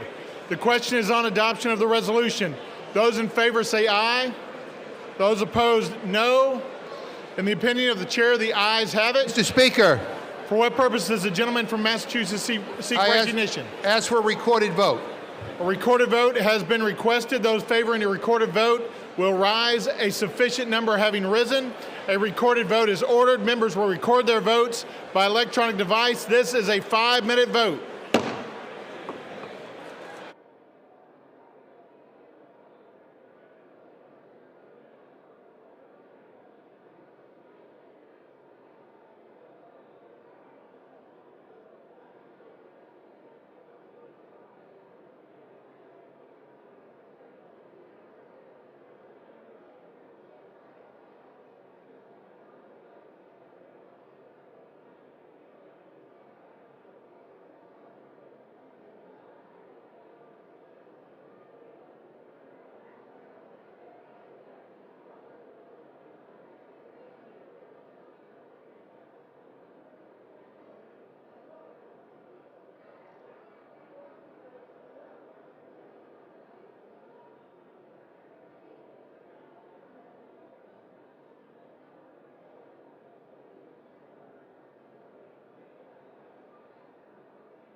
On this vote, the yeas are 217 and the nays are 215. The resolution is adopted. Without objection, a motion to reconsider is laid on the table.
For what purpose does the gentleman from Oklahoma seek recognition? Madam Speaker, pursuant to House Resolution 1032, I call up the bill H.R. 7148, the Consolidated Appropriations Act 2026, with the Senate amendments thereto, and I have a motion at the desk. The clerk will report the title of the bill, designate the Senate amendments, and report the motion. H.R. 7148, an act making further consolidated appropriations for the fiscal year ending September 30th, 2026, and for other purposes. Senate amendments. Mr. Cole of Oklahoma moves to concur in the Senate amendments to H.R. 7148. Pursuant to House Resolution 1032, the motion shall be debatable for 1 hour, equally divided and controlled by the chair and ranking minority member of the Committee on Appropriations or their respective designees. The gentleman from Oklahoma, Mr. Cole, and the gentlewoman from Connecticut, Ms. DeLauro, each will control 30 minutes. The chair recognizes the gentleman from Oklahoma. Madam Speaker, I ask unanimous consent that all members have 5 legislative days to revise and extend their remarks and include extraneous material on the measure under consideration. Without objection. Madam Speaker, I yield myself such time that I may consume. The gentleman's recognized. Thank you, Madam Speaker. The House has done a tremendous job these last few months as we've finalized true bipartisan bicameral bills to fully fund our government in a member-driven, district-focused way. 6 of those bills have been signed into law by President Trump, fully funding those departments and agencies through the end of the fiscal year. While the remaining 6 bills have all passed the House, we're dealing with a partial government shutdown that could have and should have been avoided. Funding the government is not an optional exercise. It's the most basic duty we have in Congress. 2 weeks ago, the House and the Senate struck a bipartisan and bicameral deal to move forward on these remaining appropriations bills for fiscal year 2026. The House acted expeditiously to pass these bills, marking historic progress for our appropriations process and the return to regular order that every member of this chamber wants to see. I share the frustrations of many that the Senate altered our deal at the last minute. But our obligation is not to these emotions, it's to the American people. While we all worked hard, especially our Cardinals, to ensure that all 12 bills would be signed into law before the January 30th deadline, the Senate has put us on a different path. The best choice before us is to pass these 5 bills and the short-term stopgap for the Department of Homeland Security. This approach delivers full-year funding to more than 95% of the government and avoids the consequence of inaction. To continue the government shutdown would be to repeat all the same mistakes my friends across the aisle made in October of last year, throwing federal employees into chaos and confusion while they are forced to work without pay, wreaking havoc on our airports while TSA and FFA are unfunded, putting undue stress on our military families, and causing further instability to the United States economy. Shutdowns are never the answer. They don't work. They only hurt the American people. So today, lawmakers in this chamber have an opportunity to avoid repeating past mistakes. I encourage everyone on both sides of the aisle to do the right thing and close out 5 of our remaining 6 appropriations bills for FY 2026 while enacting funding for core priorities, including strengthening America's defense and providing a well-earned pay raise to our troops, advancing life-saving biomedical research and critical education programs, enhancing the safety and reliability of our skies and infrastructure, supporting small businesses and strengthening cybersecurity, restoring American deterrence on the world stage, and reinforcing economic and community strength across the country. The package also includes a 2-week continuing resolution for our 6th and final bill, the Department of Homeland Security, which will give the White House additional time for negotiations. President Trump is leading by example and engaging directly with Democrats in good faith conversations on that front. He's also been explicitly clear that holding the government hostage is wrong. I wholeheartedly agree with him. As he stated just yesterday, and I quote, "We need to get the government open, and I hope all Republicans and Democrats will join me in supporting this bill and send it to my desk without delay." So I say to this chamber, let's get it done. The American people deserve stability, and they expect results. These bills deliver both. For anyone consulting their conscience, these measures have already passed the House with strong bipartisan support. The work has been carried out, and the responsibility now is to get it across the finish line. This vote is about governing responsibly and doing our jobs.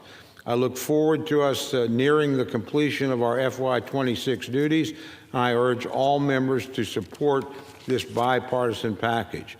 Madam Speaker, with that, I reserve the balance of my time. The gentleman from Oklahoma reserves. The gentlewoman from Connecticut is recognized. Madam Speaker,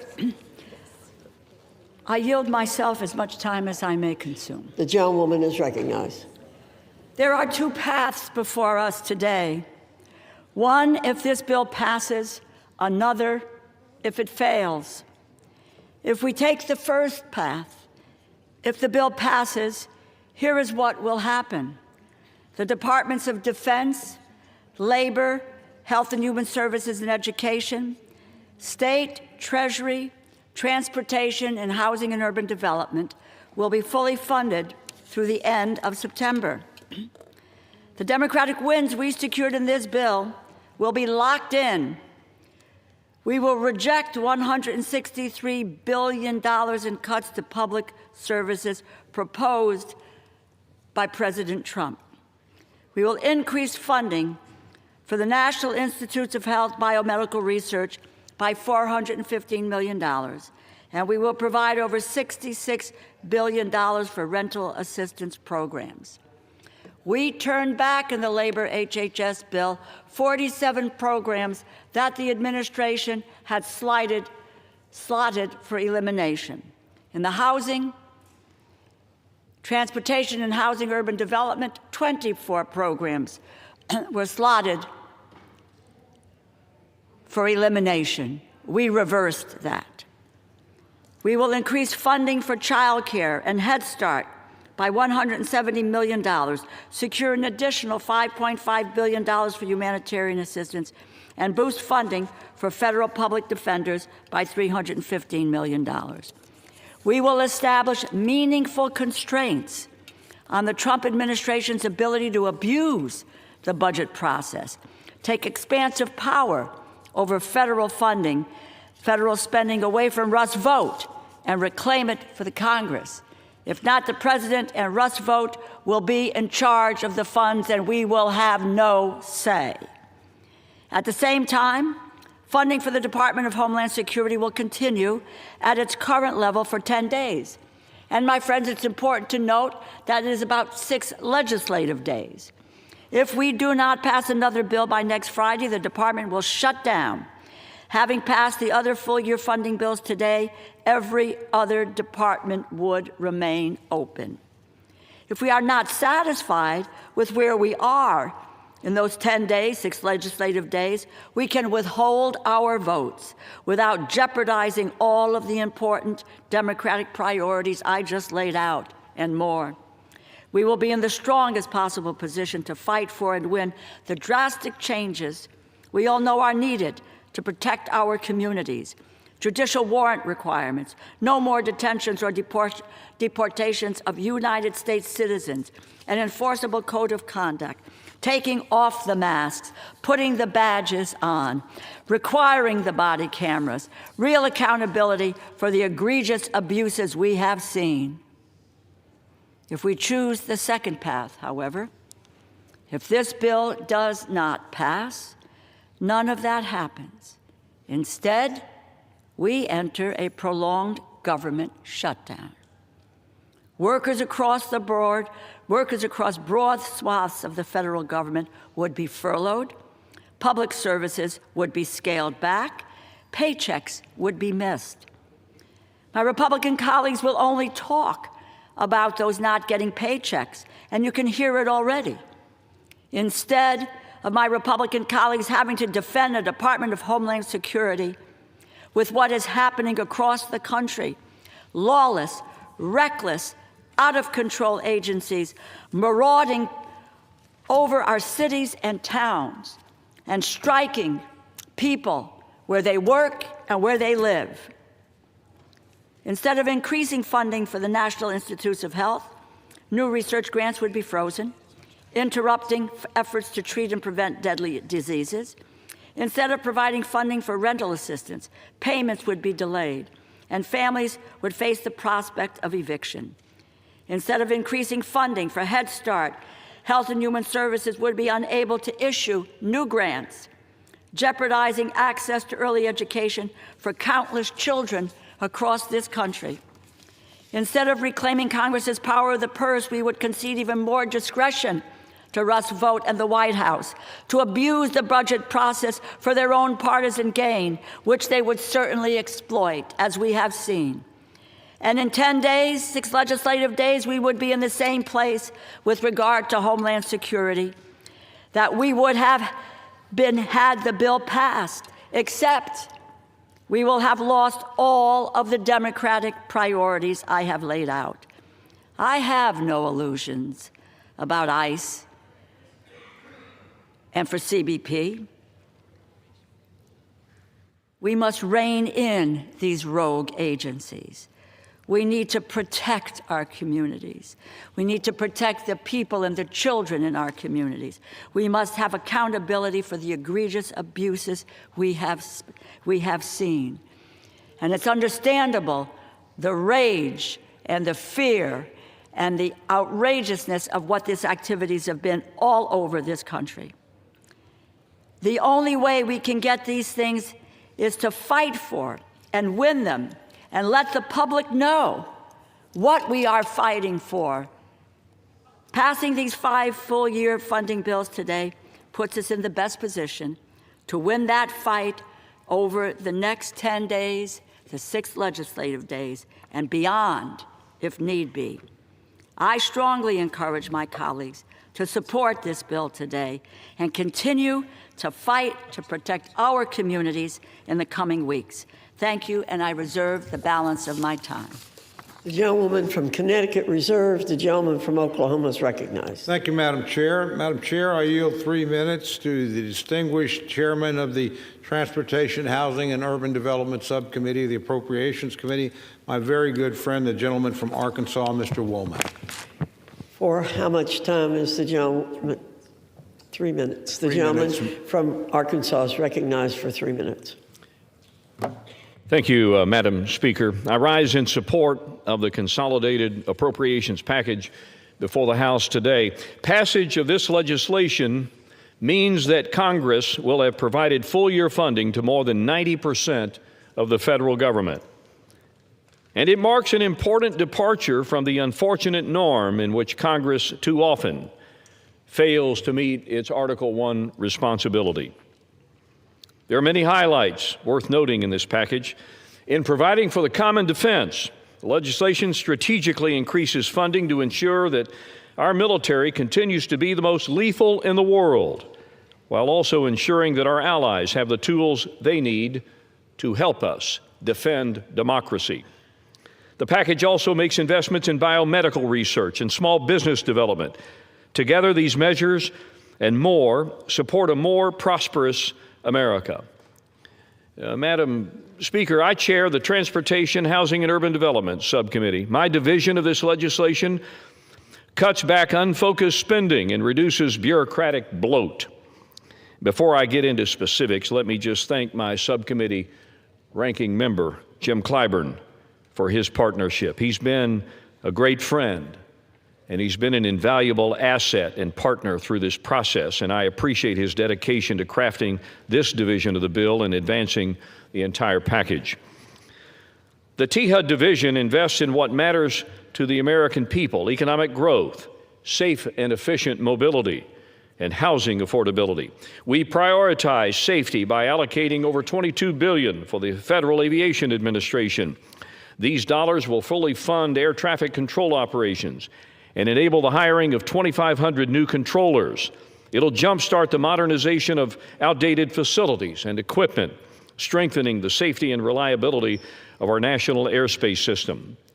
We provide more than $64 billion for highways, taking care to send the overwhelming majority of these dollars back to the states, because it's at the state level where the best decisions are made, not here in Washington. We also provide funding to address our nation's shortage of safe and available truck parking.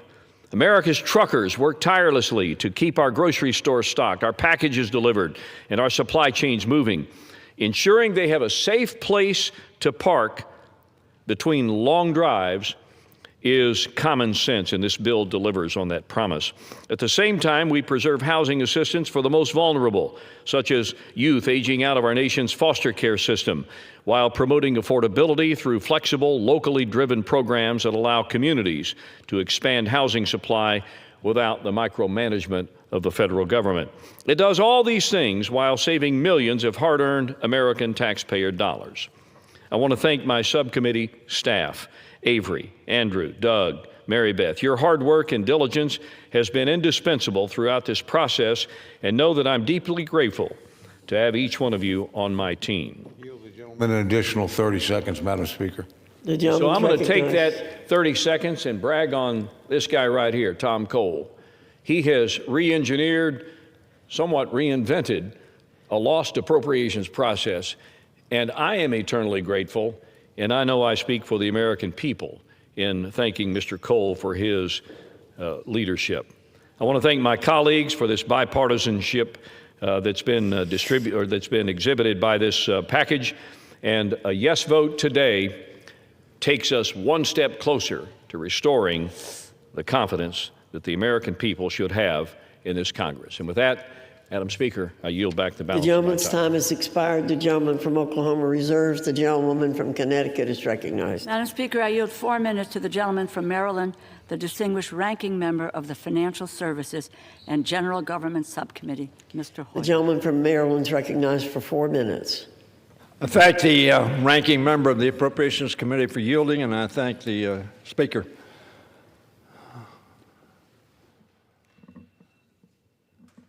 There are 5 of these bills who are not controversial, or I suppose which are not controversial. I urge my colleagues to vote for them, to keep the government operating, to make sure that our federal employees come to work and do their job for the American people and get paid for it. There is one bill in this package that is very controversial. There is one bill in this package that the overwhelming majority of our side thinks should not be in the bill. But I remind my colleagues that bill is funded for the next 10 days or 6 legislative days. And during that period of time, we intend to raise very substantial concerns about the operations that are being carried out not only in Minneapolis but in other parts of our country by the Immigration, Customs, and Border Patrol agents.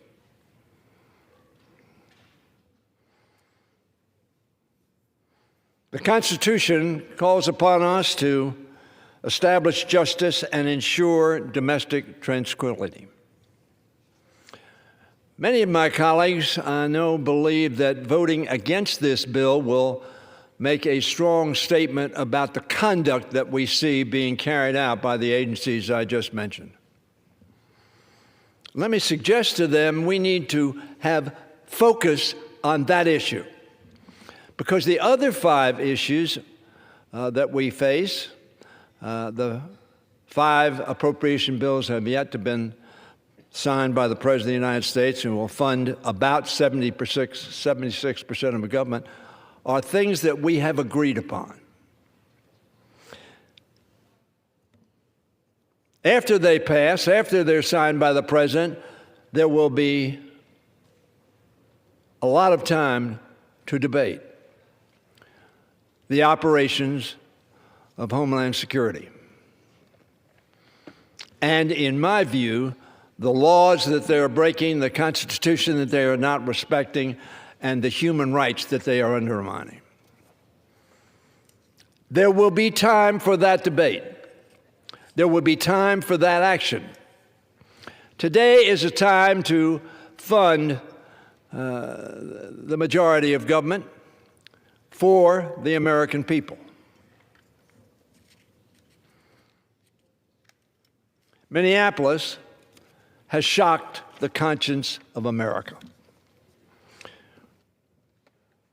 We ought to be shocked, angry, and disgusted by the taking of life of Renee Good and Alex Preddy. We the people want to end this violent occupation of our cities. We the people deserve answers. The Congress needs to rein in the Department of Homeland Security. That's why I voted, and so many of my colleagues voted against funding the Department of Homeland Security. Not because we don't need Homeland Security, we do, but we need it done within the context of the Constitution and the laws of this country and of our states. This Congress needs to ensure the federal government can continue to provide vital services to the American people. Voting for this bill does that. And voting for this bill also gives us the opportunity to constrain 6 months, 6 days essentially of funding for the Department of Homeland Security. Unfortunately, out of the regular order, they're funded for the balance of the year in many respects. So this compromise bill serves the interest of funding our government for the American people and giving us the opportunity to constrain and to ensure that there are meaningful, substantive, substantial reforms and restraints placed upon the operations of the Department of Homeland Security, as it must be.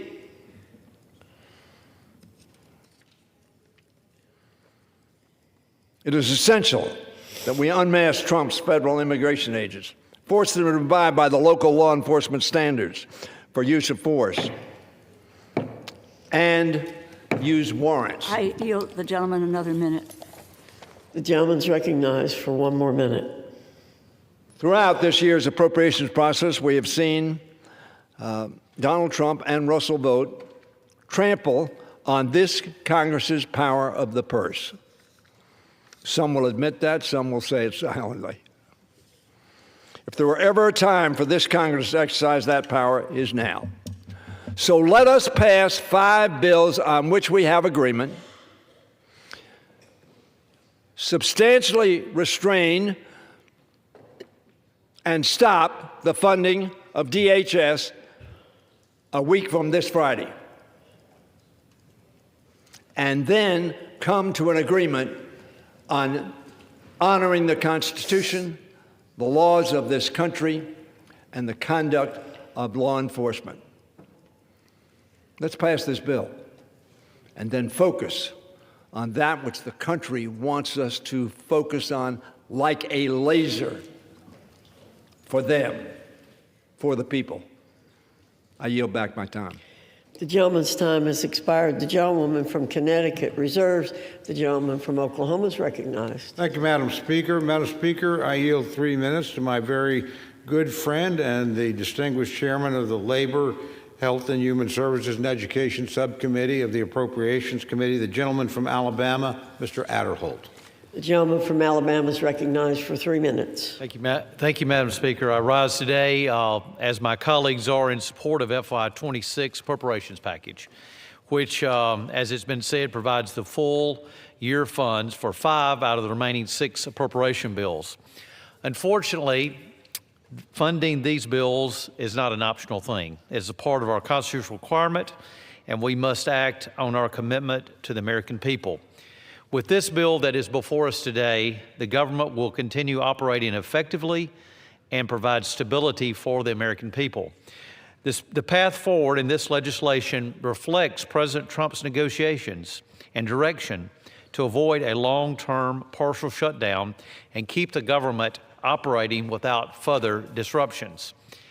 As chairman of the Labor, Health and Human Services and Education Related Agencies Subcommittee, I'm honored to work with the ranking member of this subcommittee, Ms. DeLauro, who also serves as ranking member of the full committee, in making sure that what we do in this legislation provide funding for critical projects that provide support and for jobs for local growth in our districts.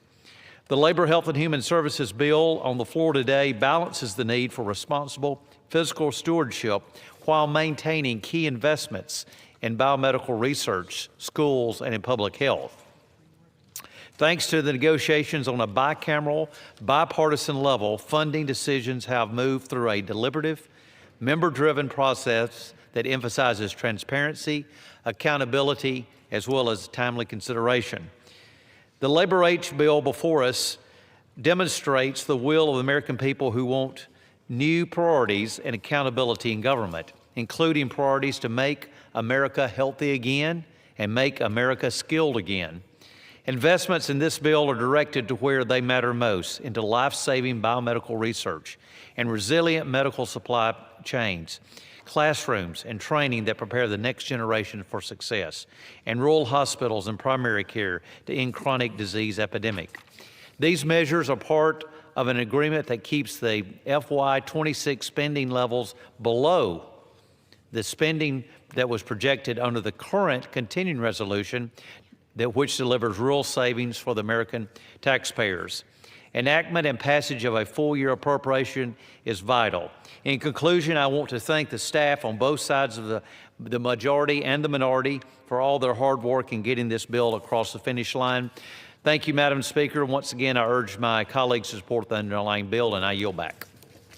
The gentleman yields back. The gentleman from Oklahoma reserves. The gentlewoman from Connecticut is recognized. Madam Speaker, I yield 4 minutes to the gentleman from South Carolina, the distinguished ranking member of the Transportation, Housing and Urban Development Subcommittee, Mr. Clyburn. Gentleman from South Carolina is recognized for 4 minutes. Thank you very much, Madam Chair, and I thank the gentlelady for yielding me the time. Madam Chair, I rise as ranking member of the Transportation and Housing Appropriations Subcommittee in strong support of this bipartisan legislation, in large measure because it freezes funding for the Department of Homeland Security at its current level, while allowing for several days, 10 to be exact, for us to continue to zero in on that segment of the legislation and hopefully reach a bipartisan agreement. But we have already reached bipartisan agreements on 5 other sections. And one of those in this bill includes $113 billion in discretionary spending for transportation and housing programs and reflects a renewed commitment to addressing the affordability crisis and improving the safety of our transportation systems. For housing, the bill prevents the eviction of more than 4 million low-income households served through HUD's rental assistance programs, including those currently served by Section 8 and public housing. The bill reinforces efforts to combat homelessness by increasing funding for homeless assistance grants by $366 million. It protects investments for mayors and governors by providing $3.3 billion for the popular Community Development Block Grants Program. And it includes $58 million for housing counseling assistance for renters and first-time homebuyers, and $8 million to continue legal aid for eviction assistance. For transportation, the bill invests in the safety of the flying public by increasing FAA operations by nearly $230 million, enabling the hiring of 2,500 new air traffic controllers. It increases funding for the air traffic control towers and facilities by 26% above fiscal year 2025. The bill also protects investments for continuing Amtrak service along the Northeast Corridor and National Network by providing $2.4 billion.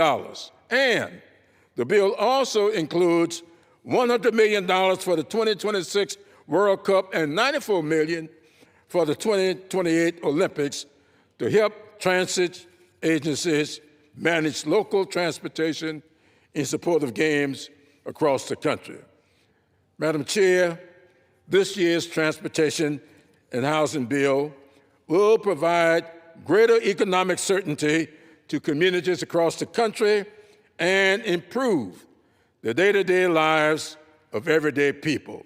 I urge my colleagues to support this legislation, and I yield back the balance of my time.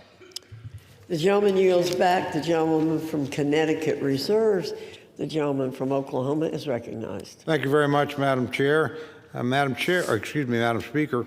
Madam Speaker, I yield 3 minutes to my very good friend, distinguished chairman of the Subcommittee on Defense of the Committee on Appropriations, the gentleman from California, Mr. Calvert.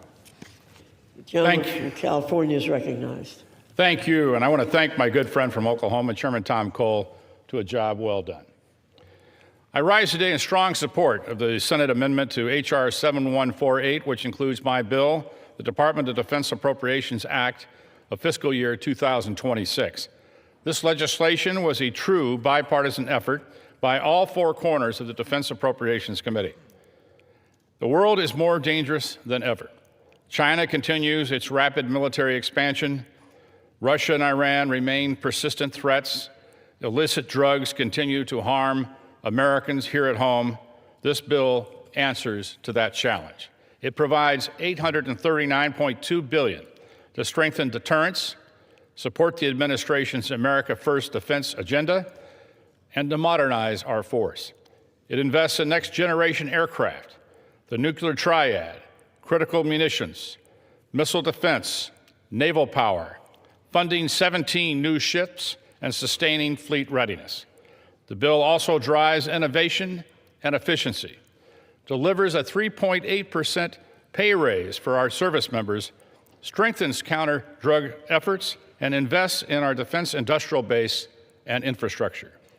These are strategic investments to protect the American people, project strength abroad, and I urge all my colleagues to support this bill. And with that, I yield back the balance of my time. The gentleman from California yields back. The gentleman from Oklahoma reserves. The gentlewoman from Connecticut is recognized. Madam Speaker, I yield 4 minutes to the gentleman from Hawaii, a member of the Appropriations Committee, Mr. Case. The gentleman from Hawaii is recognized for 4 minutes. Thank you, Madam Speaker. I rise in support of this member as a member of the Appropriations Committee, as well as of our subcommittees on defense and on homeland security. Madam Speaker, I join the vast majority of Americans in condemning the actions of immigration and customs enforcement. Brutality and death in our streets, so-called leaders trashing victims and their grieving families, warrantless searches, fear in our own citizens. I had a state senator in my own district tell me this last week that she was fearful of going out to talk to her constituents in her district without her passport. This is unacceptable, this is un-American, and ICE must be reformed. And until it is, neither it nor its parent entity, the Department of Homeland Security, should be fully funded. And the best way for us to reform ICE is to keep our laser focus on ICE reform. And this measure does exactly that. It gives this administration and my majority colleagues 10 days to work with us all to do the right thing, and unless the right thing is done, we should not fund the Department of Homeland Security. But this measure also funds 70% of our federal government rather than shut it down again. And let me focus on just a few areas where this is critical. Let's start with defense, half of our total budget.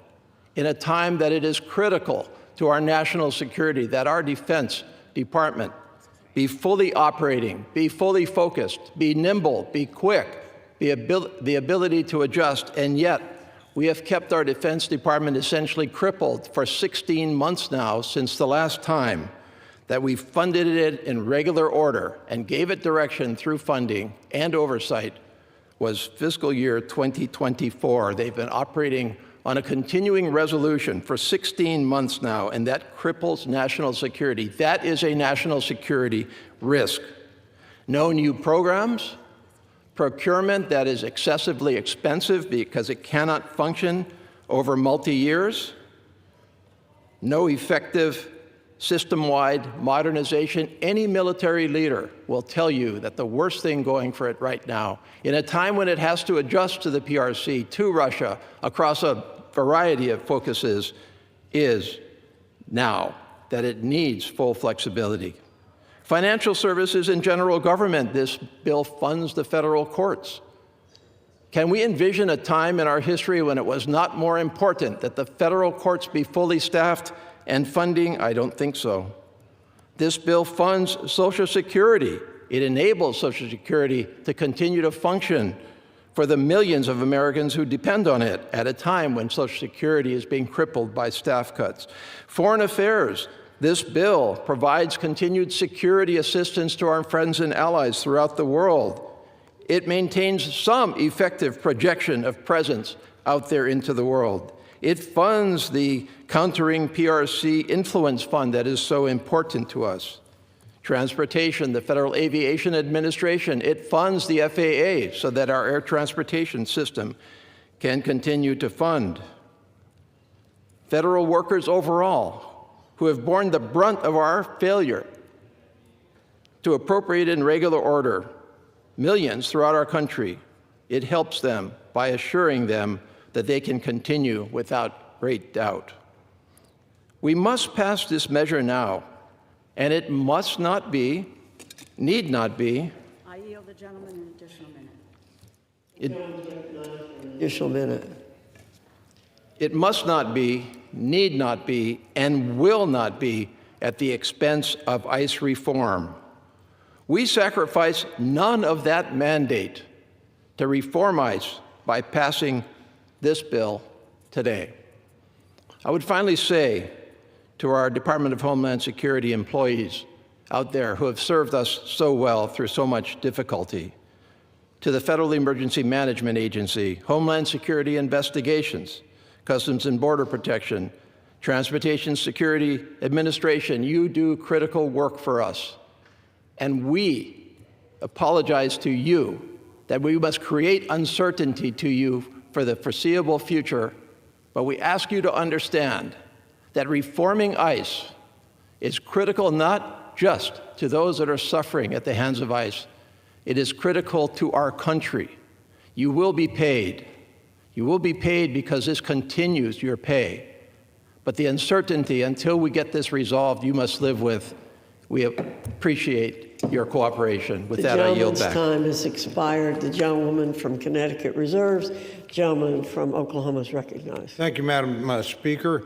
Madam Speaker, I yield 3 minutes to my very good friend, my classmate, the co-chairman of the full committee and the chairman of the subcommittee on national security and related programs, distinguished gentleman from Florida, Mr. Diaz-Balart.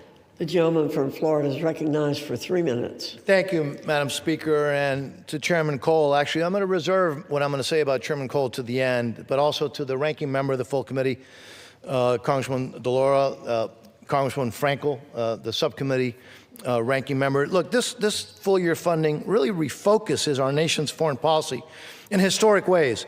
It focuses on U.S. national security, but it does so while also restoring fiscal sanity. In this area, in the foreign policy arena, it actually reduces spending by 16%. But within those really historic reductions, the bill does more to counter our adversaries like China, Iran, the cartels in our hemisphere, and to support our allies and friends. It does a lot more, but spending a lot less money. Madam Speaker, the bill increases funding to counter fentanyl. It increases support for religious freedom and to address religious persecution around the planet. It maintains our longstanding pro-life provisions.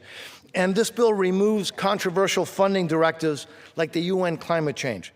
It makes double-digit reductions to the UN funding, and it, more importantly, or equally as important, it gives the Secretary of State the tools and leverage to demand much-needed reforms. These are historic changes, and this approach, again, protects American taxpayer, but also the national security interests of the United States.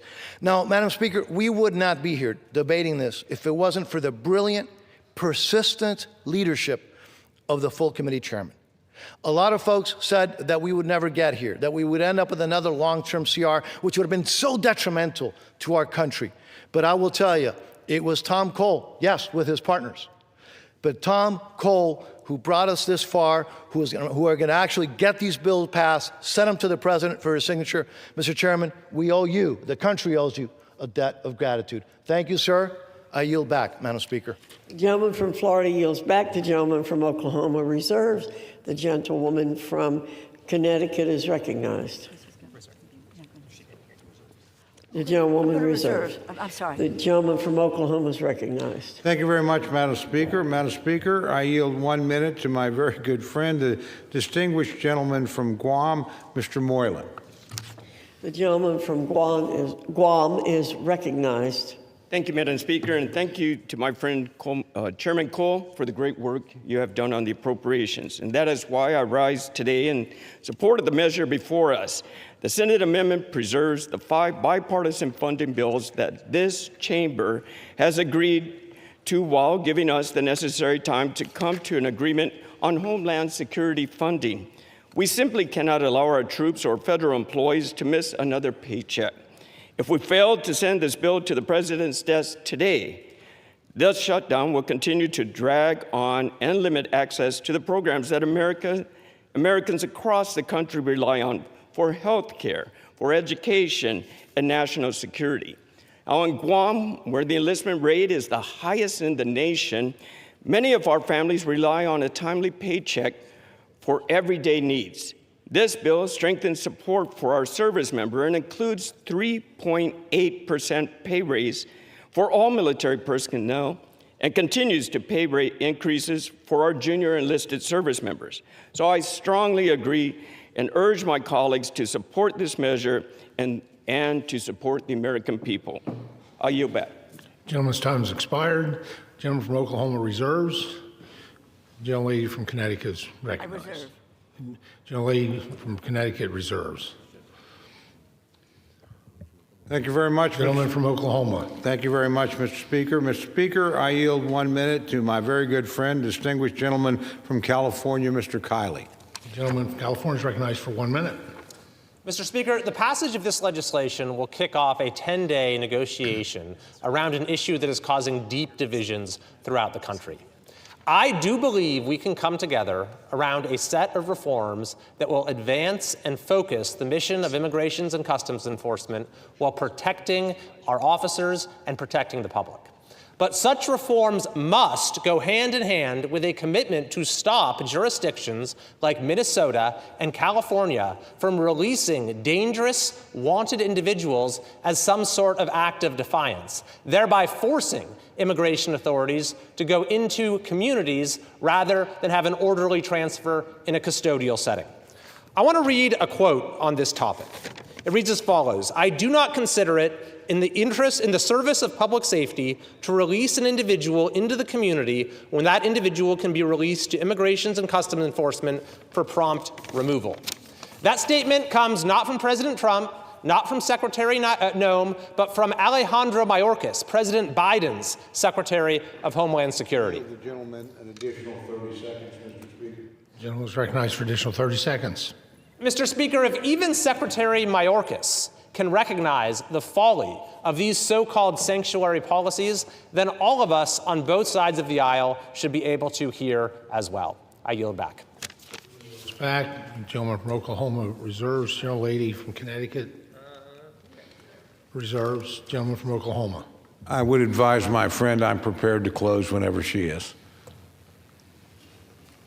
Gentlelady from Connecticut is recognized. Thank you, gentleman. I just want to outline for a moment the impacts of the failure to pass the 5 bipartisan House-passed spending measures, what that would do. Military personnel, extended shutdown will harm both military and civilian personnel at DOD who could not legally receive pay during a shutdown. Federal courts will no longer have funding to sustain full paid operations, and the courts can only carry out limited functions. The community development financial institutions, if that lapses, the money will be withheld in funding for over almost 1,500 credit unions, banks, and community financial institutions. The SBA would be unable to approve $170 million per day in loan assistance. Social Security Administration. Thousands of Social Security Administration employees would likely be furloughed. Delays on the SSA's 800 number. Limited hours of operation. The National Institutes of Health freeze funding for new research grants, including research, cancer, Alzheimer's, ALS, heart disease, diabetes, kidneys, mental health, maternal mortality, infectious disease, genetic diseases, and the list goes on and on and on. Community health centers would receive only partial funding to provide health care services for low-income patients. Head Start, if funding lapses, thousands of low-income children would be at risk of losing access to Head Start programs. Senior nutrition grants are at risk. That's Meals on Wheels as well as congregate meals.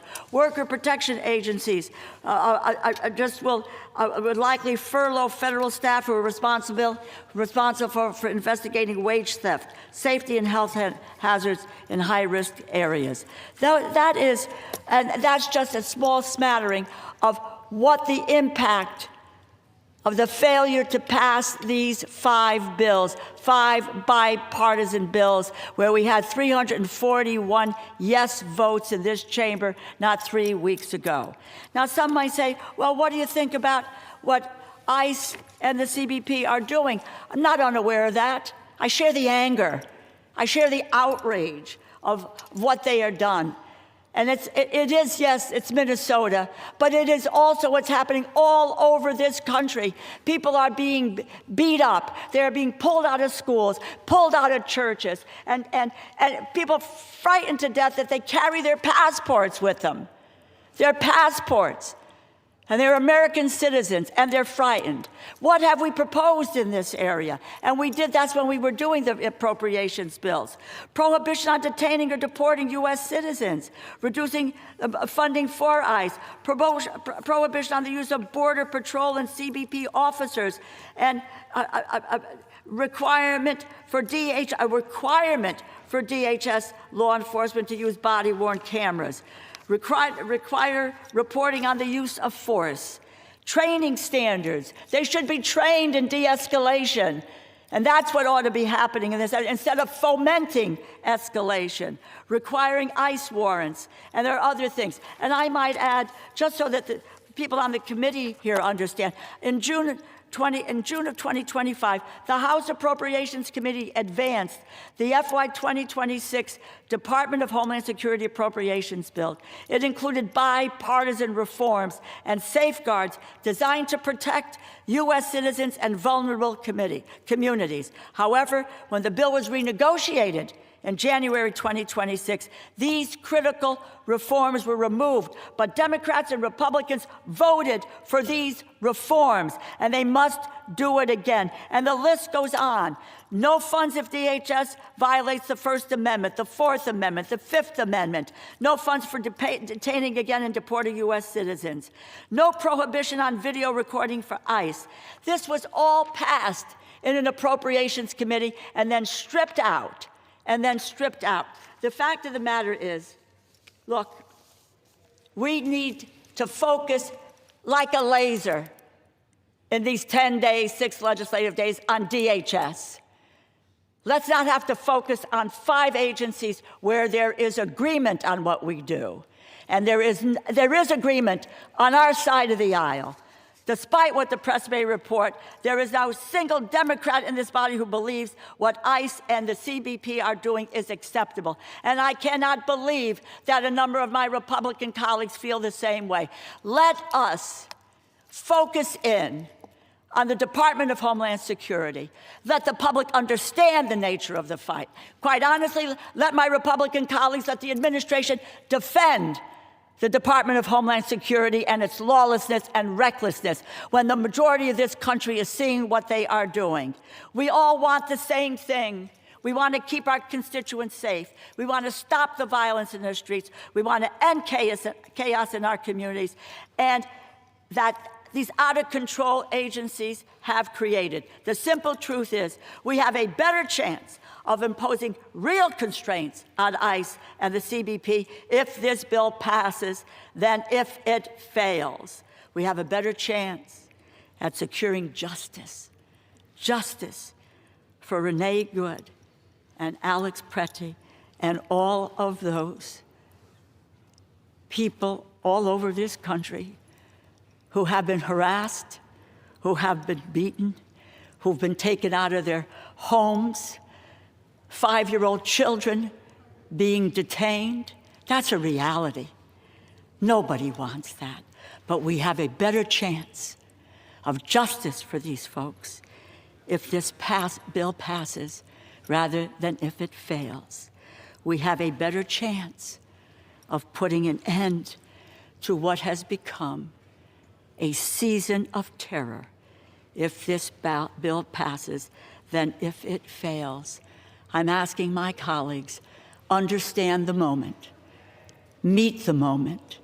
We have an opportunity over these next several days to lay out the arguments against what the Department of Homeland Security and its leadership and what this administration has wrought on the American people.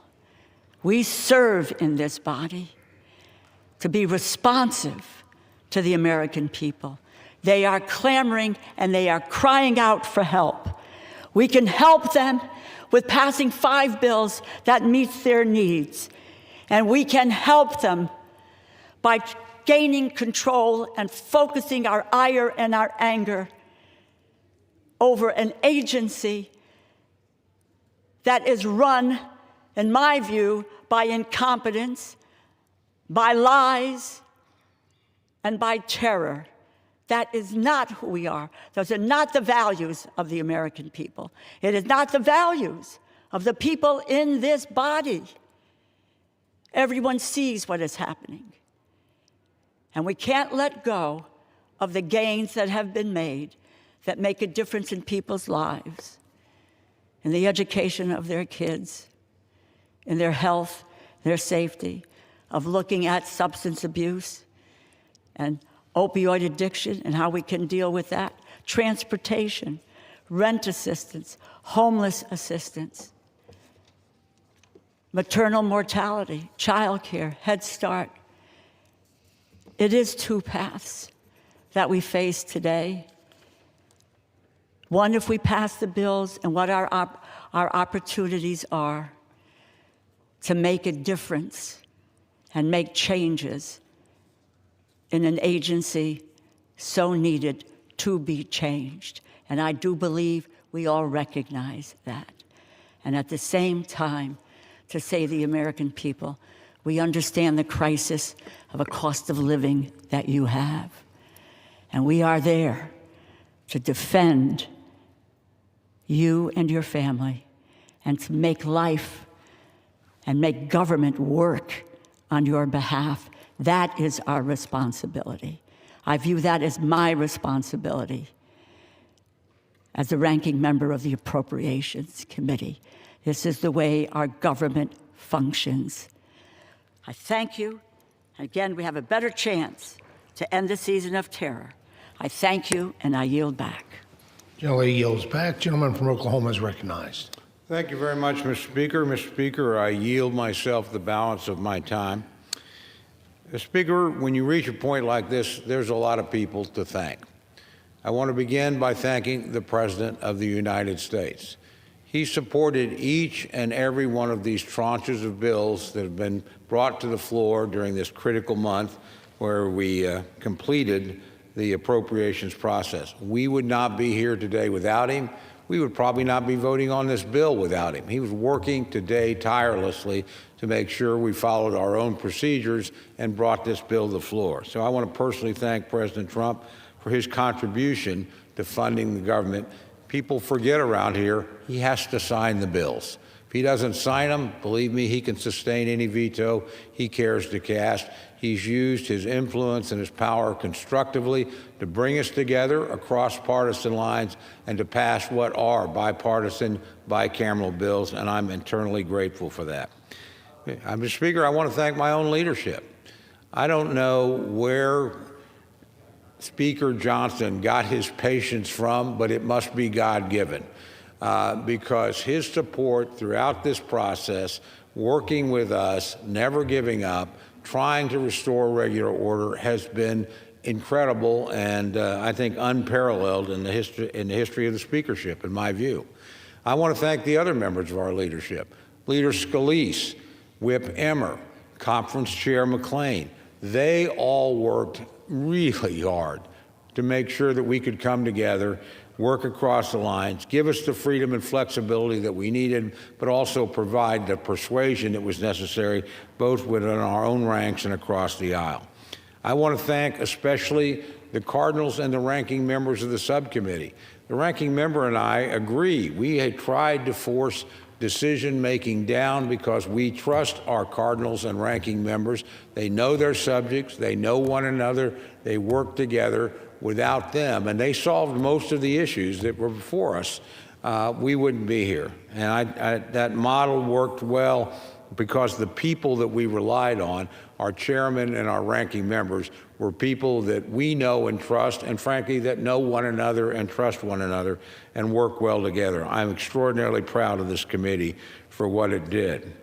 I also particularly want to thank my friend, the ranking member, across the aisle. Now, we don't always agree. As a matter of fact, once our mutual friend and former colleague, Ambassador Rahm Emanuel, called us the odd couple. That may be true. We don't usually start in the same place. But we are here today able to fund the government, 76% of the government of the United States, because of the ranking member and because of her leadership and her hard work to find common ground. I admire her tremendously as a person. I appreciate her as a working partner. We also had working partners in the United States Senate. We didn't have Chairman Collins. We didn't have Ranking Member Patty Murray. We wouldn't be here either. Again, this is not just a bipartisan or a House agreement. This is a bicameral agreement, and those institutional lines are sometimes more difficult than the partisan lines to negotiate. We managed to do that. I'm proud of each and every one of my ranking partners, but particularly the ranking member of my committee, the Appropriations Committee in the House. So we've had a lot of folks that have worked hard, and we may have some disagreements in the coming days. Probably will. I'd be surprised if we don't. But I know if we work hard, we can work through them and get to a successful conclusion. My friend, for instance, mentioned body cameras. I couldn't agree more. It was something we added in the bill, but it was something she advocated for and championed. We agree on the need for additional training. There's lots we can find in common as we try to work through this, and I hope we're able to do that. But the important thing today, Mr. Speaker, is to finish the task. To take these bills, which represent the vast majority of things where we have found common ground, an agreement, and a process of give and take and good faith efforts and compromise and debate, and make sure that they pass and reach the president's desk so we do not put American federal workers and American soldiers and American public servants out of work. We let them do their job on behalf of the American people.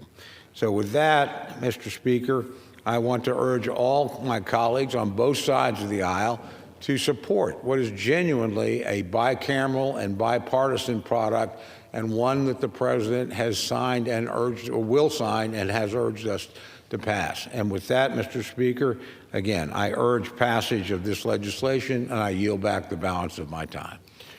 All time for debate has expired. Pursuant to House Resolution 1032, the previous question is ordered. The question is on the motion by the gentleman from Oklahoma, Mr. Cole. All those in favor say aye. Those opposed, no. The ayes have it. The motion is agreed to, and without objection, the motion to reconsider is laid on the table. Lady from Speaker, I requested yeas and nays. Yeas and nays. The yeas and nays are requested. Those favoring a vote by the yeas and nays will rise. A sufficient number having risen, the yeas and nays are ordered. Members will record their votes by electronic device.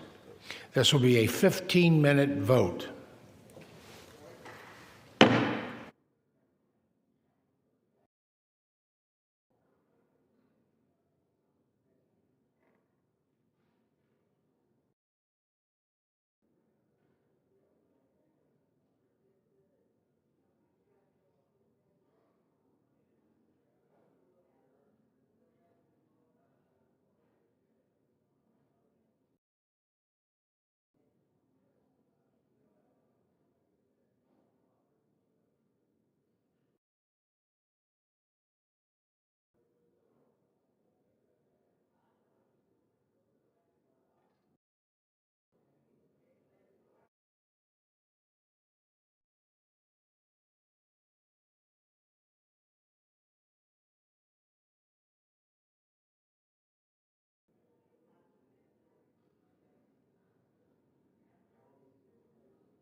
On this vote, the yeas are 217 and nays are 214.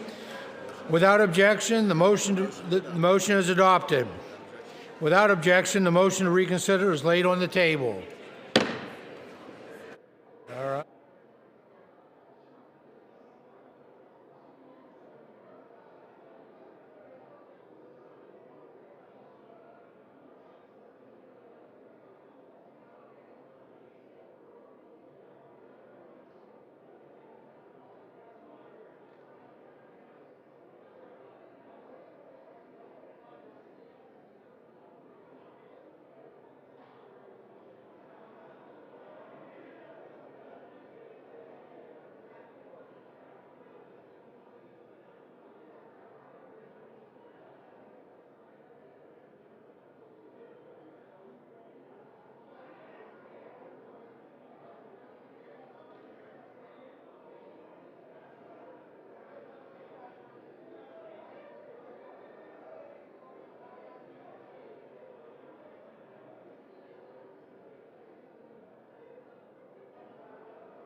The House will be in order. The House will be in order.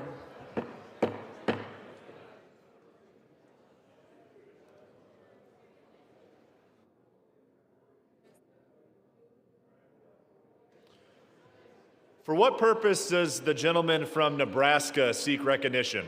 Mr. Speaker, I ask unanimous consent that the Committee on Armed Services be discharged from further consideration of the bill, H.R. 7211, and ask for its immediate consideration in the House. The clerk will report the title of the bill. H.R. 7211, a bill to authorize the President to award the Medal of Honor to John W. Ripley for acts of valor during the Vietnam War and for other purposes. Is there objection to the consideration of the bill?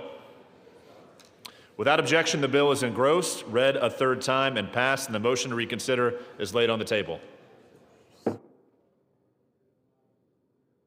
Purpose does the gentleman from Nebraska seek recognition? Mr. Speaker, I ask unanimous consent that the Committee on Armed Services be discharged from further consideration of the bill, H.R. 3377, and ask for its immediate consideration in the House. The clerk will report the title of the bill. H.R. 3377, a bill to authorize the President to award the Medal of Honor to James Capers, Jr. for acts of valor as a member of the Marine Corps during the Vietnam War. Is there objection to the consideration of the bill? Without objection, the bill is engrossed, read a third time, and passed, and the motion to reconsider is laid on the table.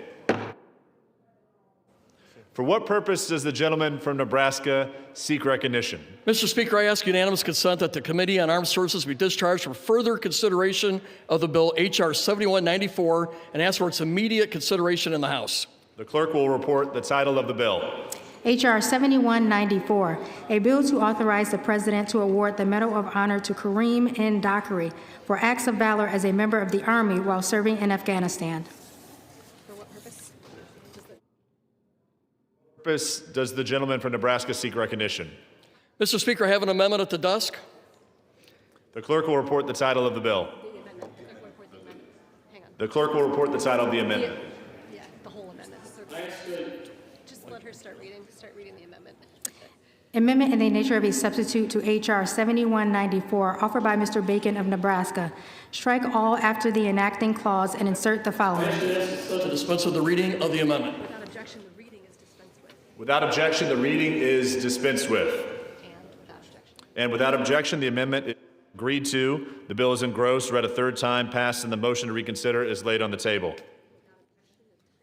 Without objection, the title is amended.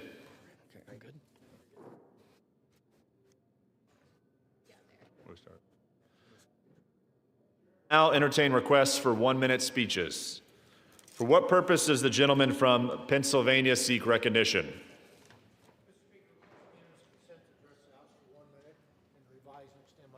Without objection, the gentleman is recognized for 1 minute.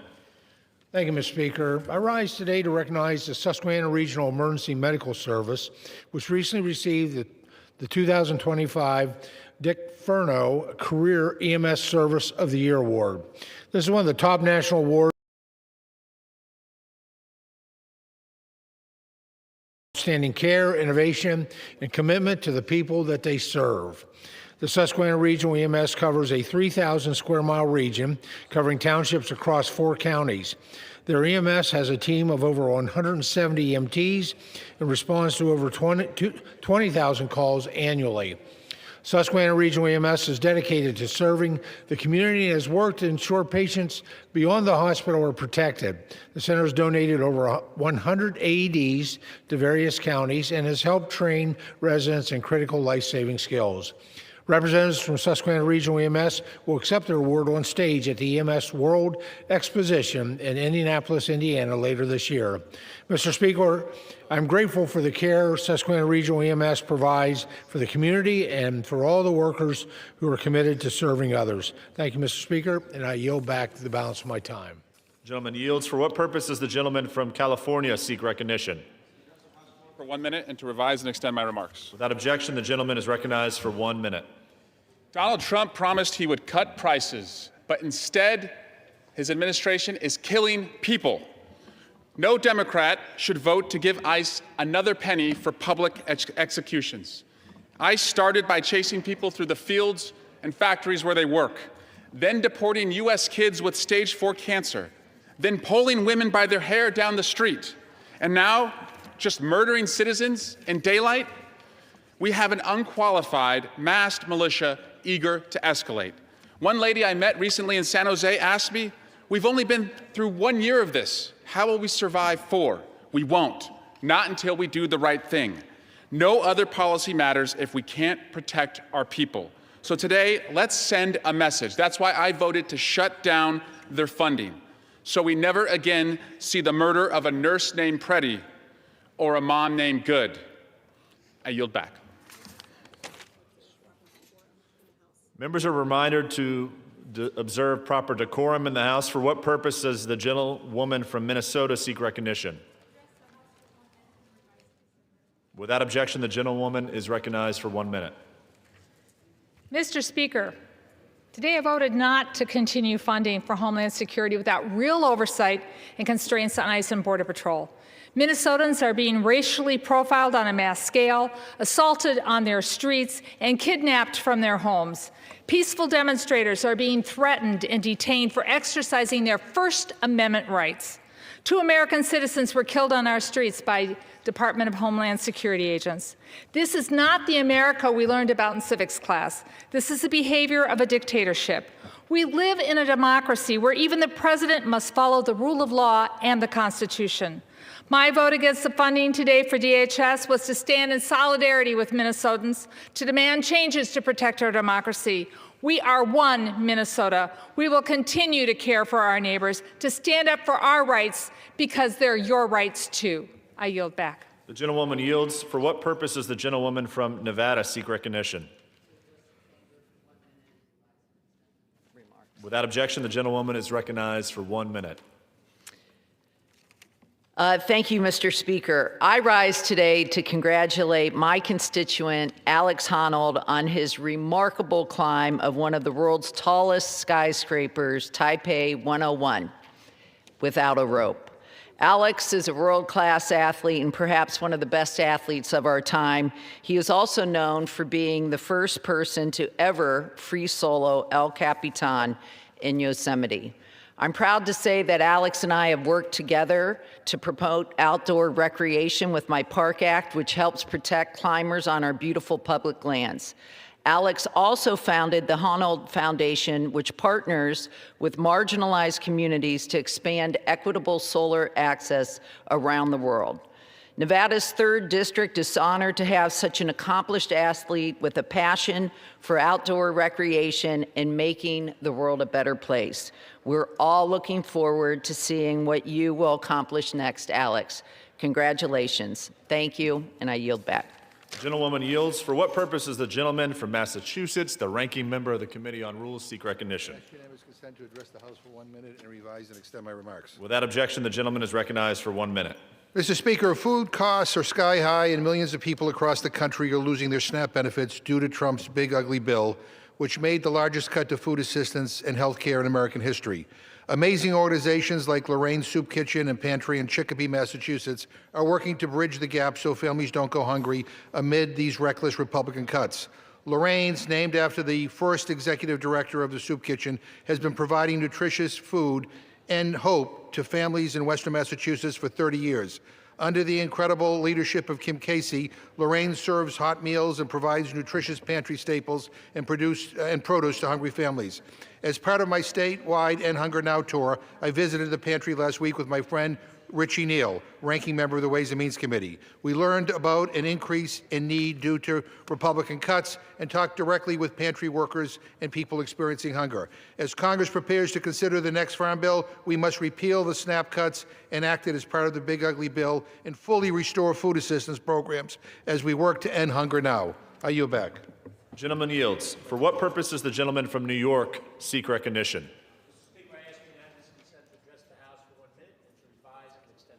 Without objection, the gentleman is recognized for 1 minute. Thank you, Mr. Speaker. Mr. Speaker, during the government shutdown last fall, OMB Director Russell Vought announced that the Trump administration would be pausing billions of dollars in funding for the Hudson River Gateway Tunnel project. This critical project creates a much-needed passenger rail tunnel under the Hudson River, supplementing existing tunnels that were built over 100 years ago and will deliver thousands of commuters in and out of New York every day in the busiest Amtrak corridor in the United States. For several months, the White House has held these funds captive over misleading claims that the project's contracting policies violate administration policies on diversity, equity, and inclusion. Last week, the Gateway Development Commission announced that construction will have to cease if President Trump does not swiftly restore the project's funding. If construction is delayed, thousands of union construction workers will lose their jobs, and timely completion of this project will be in jeopardy. I implore the President to end this vindictive quest to hurt people in the Northeast and immediately unfreeze project funds to allow for the construction to resume. Thank you, Mr. Speaker, and I yield back. The gentleman yields. For what purpose does the gentlewoman from California seek recognition? I ask unanimous consent to address the House for 1 minute and to revise and extend my remarks. Without objection, the gentlewoman is recognized for 1 minute. Mr. Speaker, the San Fernando Valley mourns the loss of Stephen Boatsford. Steve passed away on January 11th at the age of 75 after living a life filled with love, generosity, and impact. Steve was a successful businessman and philanthropist who supported small businesses across the country, including in Los Angeles.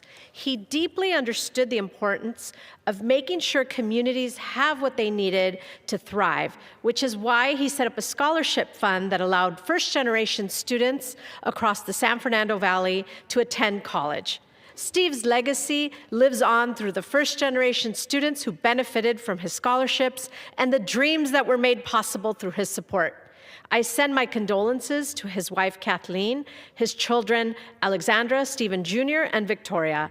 I now ask for a moment of silence in honor of Steve.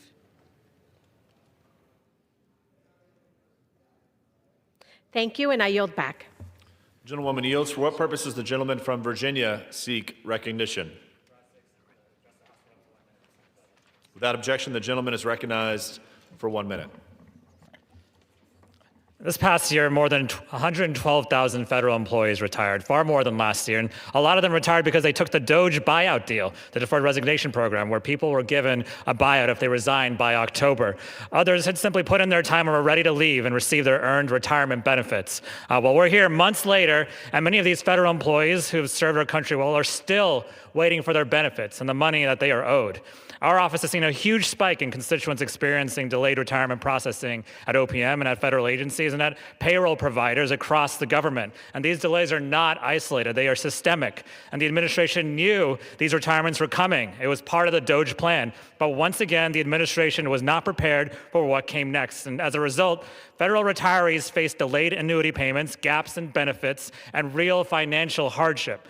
These are families trying to pay mortgages, cover health care, and plan their next chapter. And this backlog is completely unacceptable. We must fix it and restore trust in a retirement system that enables us to recruit the great people we have in government. Thank you, and I yield back. The gentleman yields. For what purpose does the gentleman from California seek recognition? New York seek recognition. I seek unanimous consent to address the House for 1 minute. Without objection, the gentleman is recognized.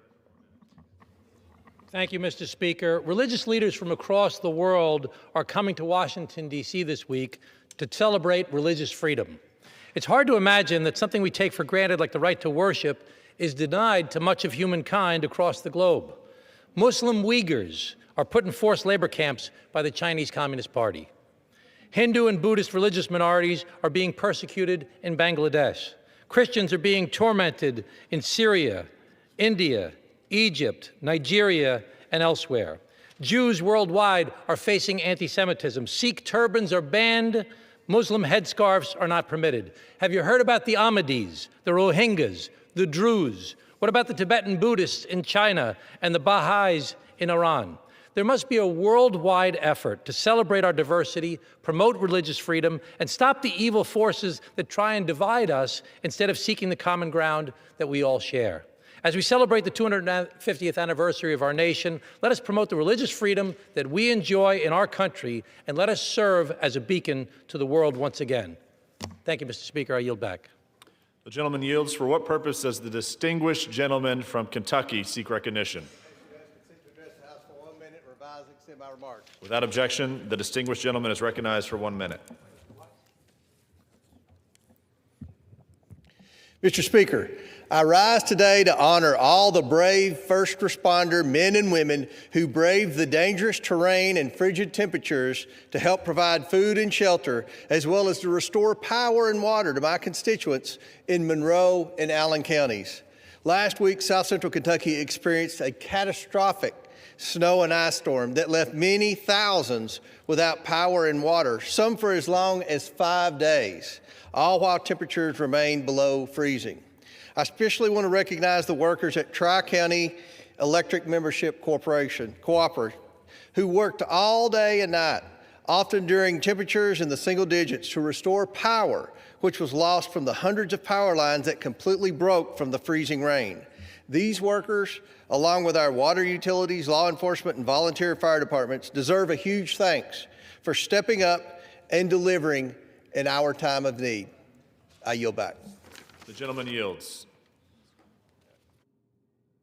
For what purpose does the gentleman from New York seek recognition? I apologize. For what purpose does the gentleman from Texas seek recognition? Without objection, the gentleman is recognized. And still I rise, Mr. Speaker, in mourning for the lives that have been lost at the hands and the color of law. Mr. Speaker, Mr. Pettit and Ms. Good should not have lost their lives as they did. And yes, I stand for impeachment of Ms. Noem, the secretary, but that's not enough. I believe that under these circumstances, more is required than a simple impeachment. I think it's a good thing to do, and I support it. But there is some question of criminality involved with this. And in such cases of criminality, we must do more than impeach. We must convict. She should do time. It is time for us to send a message to others that you cannot cover up and you cannot condone this kind of behavior when you hold public trust. I rise, and I stand where I stand. Gentleman yields. The chair lays before the House an enrolled bill. 148, an act making further consolidated appropriations for the fiscal year ending September 30th, 2026, and for the purposes.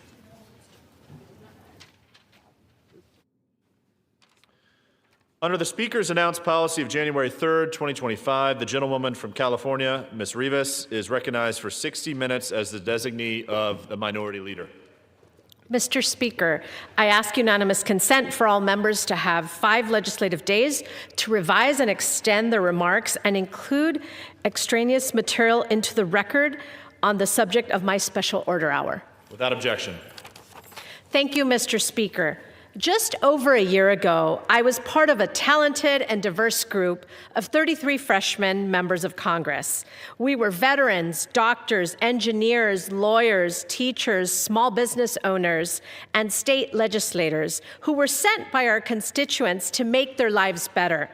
They sent us to Congress to protect their health care, lower the costs of their groceries, and make life more affordable. Democrats are working on bills that would meaningfully help families deal with the affordability crisis. There are bills that have been introduced that stop price gouging at the grocery store, making housing more affordable, and make healthcare accessible for all. But Republicans have yet to take up any of these proposals. We are in the midst of an affordability crisis, and Republicans are refusing to work with us to address it. We are 13 months into our first term in Congress, and my colleagues and I have yet to see a meaningful piece of legislation from Republicans that makes life less expensive for our constituents. Over the past year, Republicans chose to rename the Gulf of Mexico, redefine what a shower head is, rename the Kennedy Center, look into annexing Greenland, regulate fridges and gas stoves, and perhaps the most egregious one is to make the largest cuts to healthcare in our country's history in order to give billionaires more tax breaks. The fact that Trump and Republicans are prioritizing these bills over lowering the cost of living is insulting to our constituents. I fail to see how renaming the Gulf of Mexico, redefining the definition of a showerhead, or annexing Greenland will help families in our districts afford groceries or pay their rent. Because of Donald Trump and Republicans' policies, families across the country paid an average of over $1,600 more due in everyday expenses. Californians are paying over $2,300. However, you know who is benefiting from the Trump administration? Billionaires. With the big ugly bill, Trump and Republicans have implemented the largest cuts to health care in the history of our country and worsened the affordability crisis just to line the pockets of their billionaire donors. The big ugly bill is also the largest cut to food assistance in American history. The bill cut SNAP benefits by 20% for all participants, or roughly $200 billion, jeopardizing SNAP benefits for more than 40 million people, including 16 million children and 8 million seniors who rely on this for nutritional assistance. Republicans turned their backs on making life affordable for our most vulnerable in order to help billionaires afford another yacht. My House Democratic Caucus freshman colleagues and I are focused on making life better for the American people and driving down grocery prices, utility bills, rent and mortgage payments, and child care and elder care costs so that hardworking people can breathe easier. To help working families, especially multi-generational households, deal with the rising costs of living, I'm introducing the Multi-Generational Family Tax Credit Act. My bill gives multi-generational families a tax credit for expenses that they incur when they upgrade their houses to make them more accessible for their aging parents who live with them. This includes upgrades like grab rails in the shower, an additional bathroom or bedroom, or even a go up and down stairs. This tax credit will help multi-generational families afford to make the upgrades necessary for seniors to age gracefully in one place. Tonight, we will hear from some of the freshmen of the Democratic Caucus and the work that they are doing to make life more affordable for their constituents. I now yield 4 minutes to my colleague and friend from the great state of California, Congressman George Whitesides.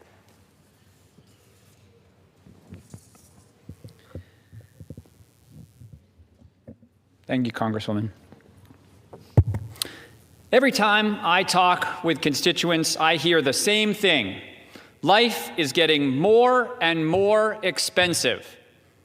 People are worried about making rent, paying for groceries, and dealing with gas prices that keep on climbing.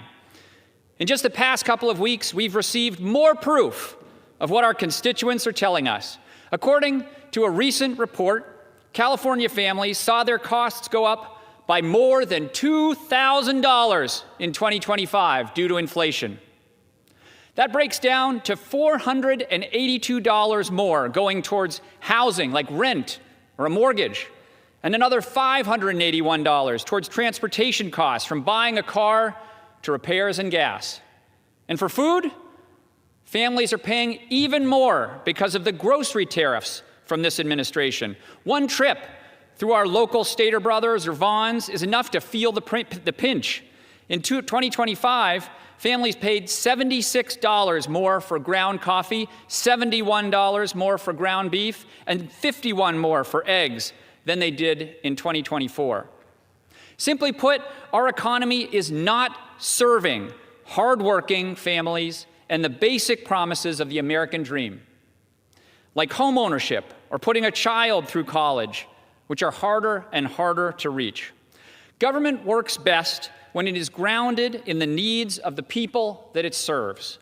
Our constituents have been clear about what they sent us here to do, what they sent us here to fight for. We must stay focused on policies that make life more affordable, because we are here to improve people's lives, and that responsibility should guide everything we do. I will continue to fight every day to lower costs and keep the American dream alive and within reach. Thank you. I yield back. I now yield 4 minutes to my colleague and friend from the great state of Missouri, Wesley Bell.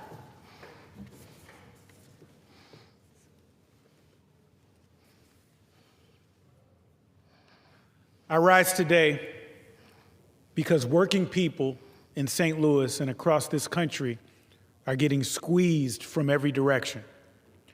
Groceries cost more, rent costs more, childcare costs more, healthcare costs more. And for too many families, every month feels like a math problem they can't solve.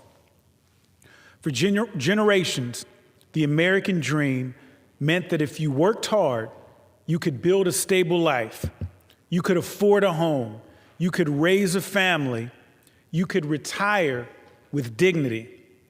Today, that dream feels farther away for millions of people, not because they stopped believing in it, but because it's becoming impossibly unaffordable. Affordability is not just an economic issue, it's a trust issue. People don't just feel broke, they feel shut out. Under President Trump, influence isn't just whispered behind closed doors, it's put up for sale. Money flows in and policy flows out. That's not normal, that's not acceptable. In this administration, access is bought instead of earned. If you're a billionaire or a special interest, you get a seat at the table. If you're a nurse, a warehouse worker, or a parent juggling 2 jobs, you're out of luck. That's how we end up with policies like tariffs that raise costs for Missouri families by $600 a year. It's how we end up with an economy that works great for the people at the top and barely works for everyone else. And when President Trump talks about a great economy, it's clear he's talking about an economy he's never had to live in. One where you don't worry about grocery bills, prescription costs, or child care because those concerns have never touched his life and they don't guide his decisions. When decisions are driven by money instead of the public interest, the result is higher costs, weaker protections, and a growing sense that the American dream is slipping out of reach. It doesn't have to be this way. We can build an economy where the American dream is affordable again, where housing is within reach, healthcare is accessible, and childcare doesn't bankrupt you. We can stop giving billionaires yet another tax break and start giving working families some breathing room. Because when government works for working people, the American dream stops slipping away and starts feeling possible again. That's what House Democrats are fighting for.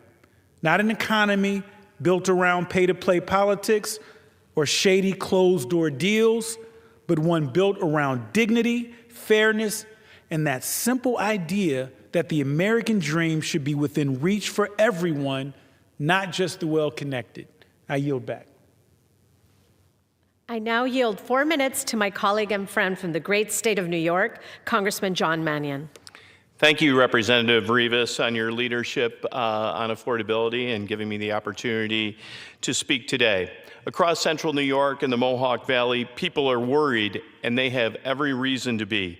Grocery prices are going up, healthcare costs are rising, energy bills are spiking, and too many families feel like they're being asked to absorb the hit while Washington does nothing to make their lives better or more affordable.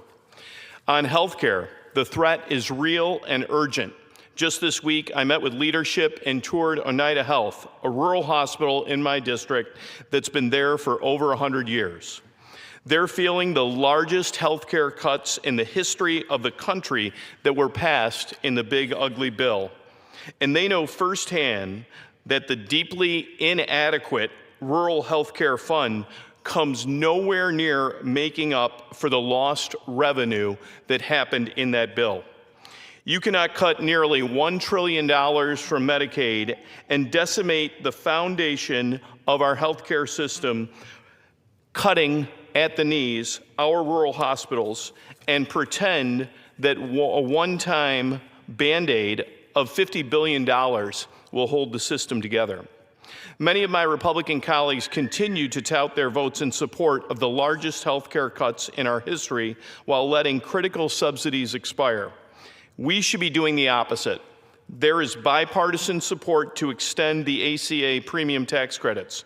We should be working together to prevent premium spikes and make sure seniors and working families aren't forced to choose between prescription drugs, groceries, and keeping the heat on.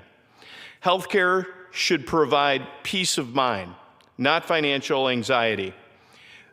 Because when essential services are gutted, community health centers and rural hospitals face shortfalls, and people are forced to drop coverage. It impacts everyone through higher premiums, and all of us will be paying more and are paying more to get less. The House has wisely voted to extend the subsidies, and the Senate needs to do the same. The same affordability crisis is playing out with energy costs. I hear it every day from families and small businesses who simply cannot afford another rate hike. That's why I helped found the Congressional Lowering Utility Bills Caucus to push real practical solutions that put consumers first.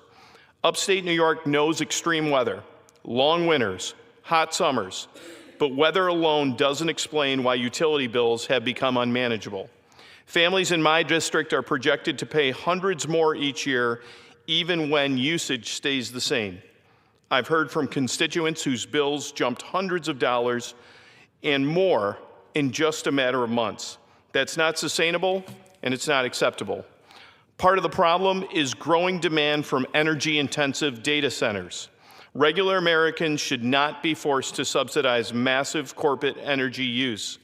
Another part of the problem is this administration's decisions that undercut long-term affordability, blocking transmission, canceling low-cost energy products, some of which are green energy projects, and slowing investments that would expand supply, stabilize prices, and give consumers the options they need and demand. Republicans control the White House, Senate, and House, and it seems like big energy corporations control them. We see every day that their actions demonstrate that they're not interested in lowering the costs for hardworking Americans. The good news is that solutions do exist. We need smart investments in generation and transmission, expanded energy efficiency programs that help families use less and pay less, and a balanced approach to create more affordable energy options, including renewables and clean, reliable nuclear power. We also need accountability, including keeping utilities local and making sure profits aren't shipped overseas while families here struggle to keep the lights on. Consumer affordability, not corporate profit, has to be the priority.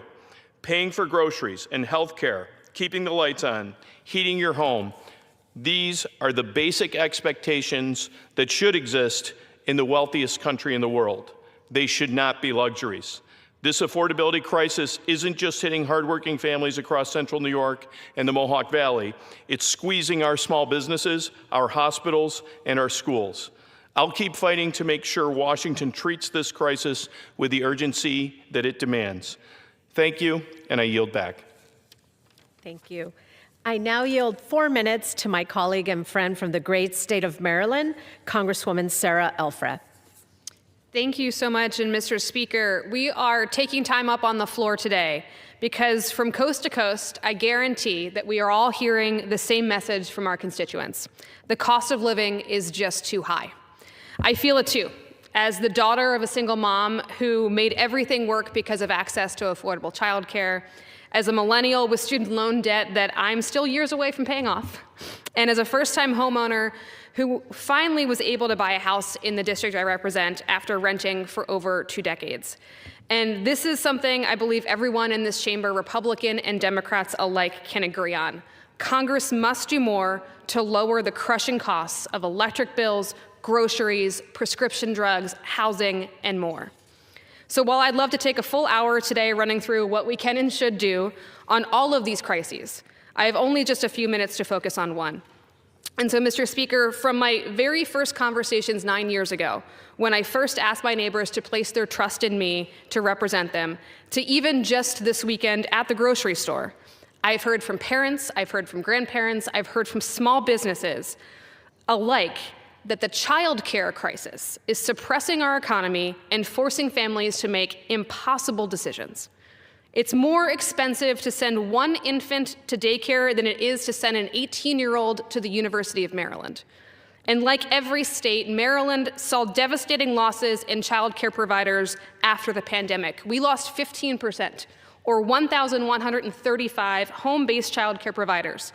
And that further pressured the market and limited options for families. But I come to this floor with good news. I'm proud to share that in our state, education and nonprofit leaders are working to find innovative solutions to help families afford childcare through scholarships and tax credits, but also, and this is crucial, to grow the supply of childcare providers and create critically needed seats. The Growing Opportunities for Family Childcare program has opened nearly 300 daycares or 2,000 childcare slots in just 3 years by providing training, coaching, and resources to individuals who happen to be almost entirely women-based businesses and opening and operating family care, childcare businesses. Now, this is a win-win-win. We create more jobs in childcare, we allow more parents to enter the workforce, and we lower the cost of care through increased supply. As a Congress, we need to work together to find common sense policies that will make it easier for our neighbors not just to get by, but to get ahead. I call on my colleagues to join me in tackling these issues head on, together through difficult conversations as we seek to do the unfashionable thing here in Washington, find common ground. Because that is the fundamental promise of our country, to be able to give our kids and the next generation a better life than we had, and we can only do that by offering real, comprehensive, innovative solutions to the affordability crisis that families across this country are experiencing. And with that, I yield back. Thank you, Ms. Elfreth. I now yield 4 minutes to my colleague and friend from the great state of Arizona, Congresswoman Adelita Grijalva. Thank you, Representative Rivas, for organizing today's special hour. Mr. Speaker, across Arizona, families are being squeezed from every direction. Groceries cost more, rent and housing costs keep climbing, people can't afford their health care. According to the Joint Economic Committee, Arizona families paid an estimated $1,569 more in 2025 due to inflation during Trump's first year back in office. And yet, after running on lowering prices, Trump now calls this affordability crisis a hoax.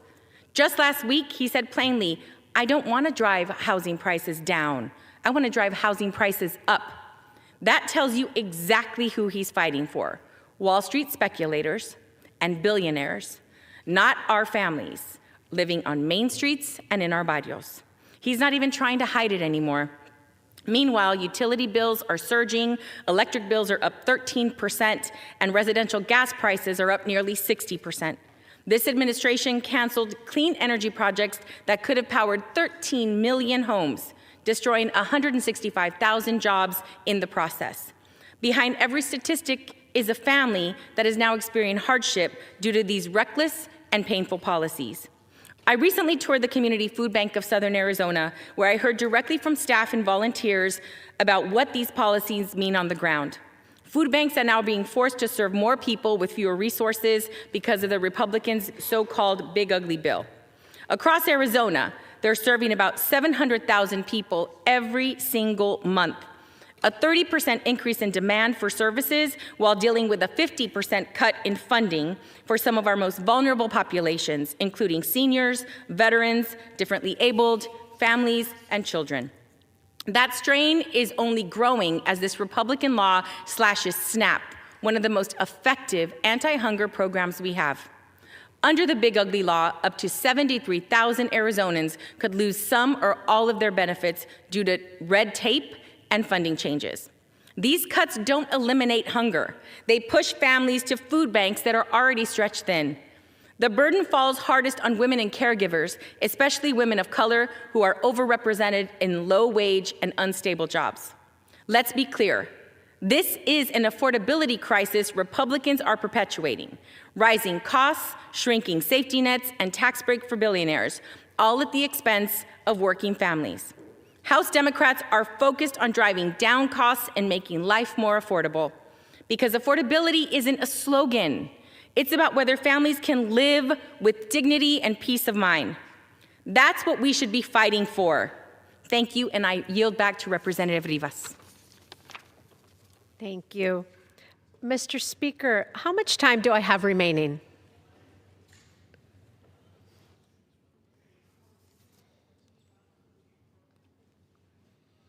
The gentlewoman has 37 minutes remaining.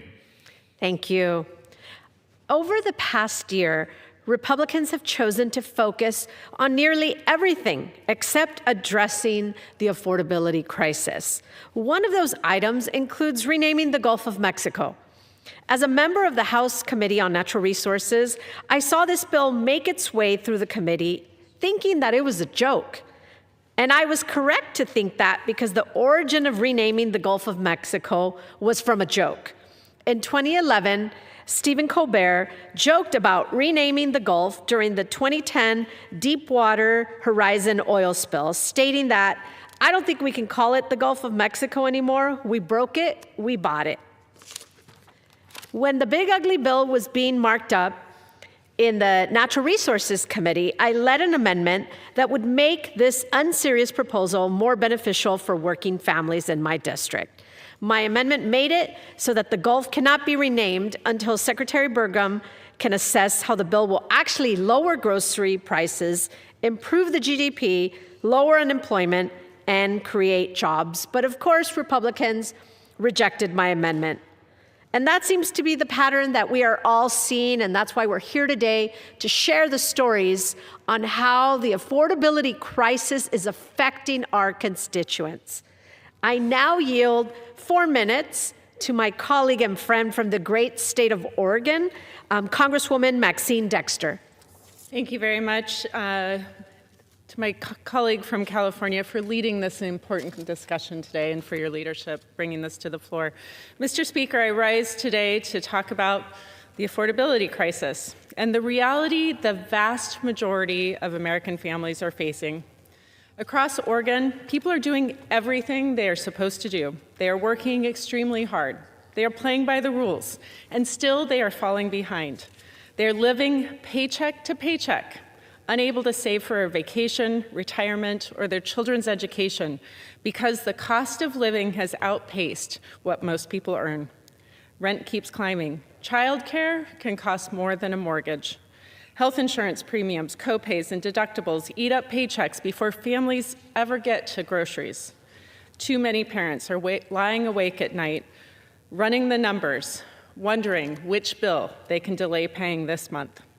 A report from the Joint Economic Committee found that the average American family spent $1,625 more because of inflation than the year prior. In Oregon, families paid $1,791 more than the year before. It doesn't have to be this way. I grew up working class. I left home at 17, and with the security of a union job, I was able to be the first in my family to graduate college and then go on to medical school. It was because this country chose to invest in families like mine that I had a shot at the American dream. Well-funded public schools, safe neighborhoods, excellent transit, union jobs, accessible and affordable health care, housing and higher education. Those are the building blocks that every family in this nation deserves to count on. Today, our kids cannot count on these things. They are cynical that the American dream is even achievable. They don't believe government is trustworthy, let alone effective. That is a failure of leaders right here in this chamber. And I came here to fight to make sure my district has the opportunities that I had for a better life. It is the time that the federal government chooses working families. It is time for our government to work for working families, to empower people with opportunity and stability, not terrorize and undermine their dreams and hard work. We must raise the federal minimum wage. We must help seniors age with dignity and independence. We must ensure healthcare and housing are affordable and readily available. We must protect our air, water, and open spaces for all to enjoy health and the joy of getting outside in our beautiful state. A better future is possible if we fight for it. I can assure you all, I came here to do just that. It is time for the federal government to stand up for working families and break up the monopolies and power circles that are holding them down. Thank you, Mr. Speaker. I yield back. Thank you. In July, Republicans voted to betray our values as a nation and turn their backs on children, working parents, veterans, and our most vulnerable. Under direct orders from the president, the big ugly bill ignored the concerns of a majority of Americans to instead cater to billionaires. For over a year, Republicans have done nothing to save Medicaid, protect immigrant communities, provide food for needy families or children, or address the skyrocketing cost of living. Republicans voted to stand with billionaires and make life harder and more expensive for working families. What Republicans somehow failed to see is how the big ugly bill would harm their constituents. We, as in House Democrats, all voted to save Medicaid and SNAP, protect our immigrant communities, and stand with working families across the San Fernando Valley and across the country.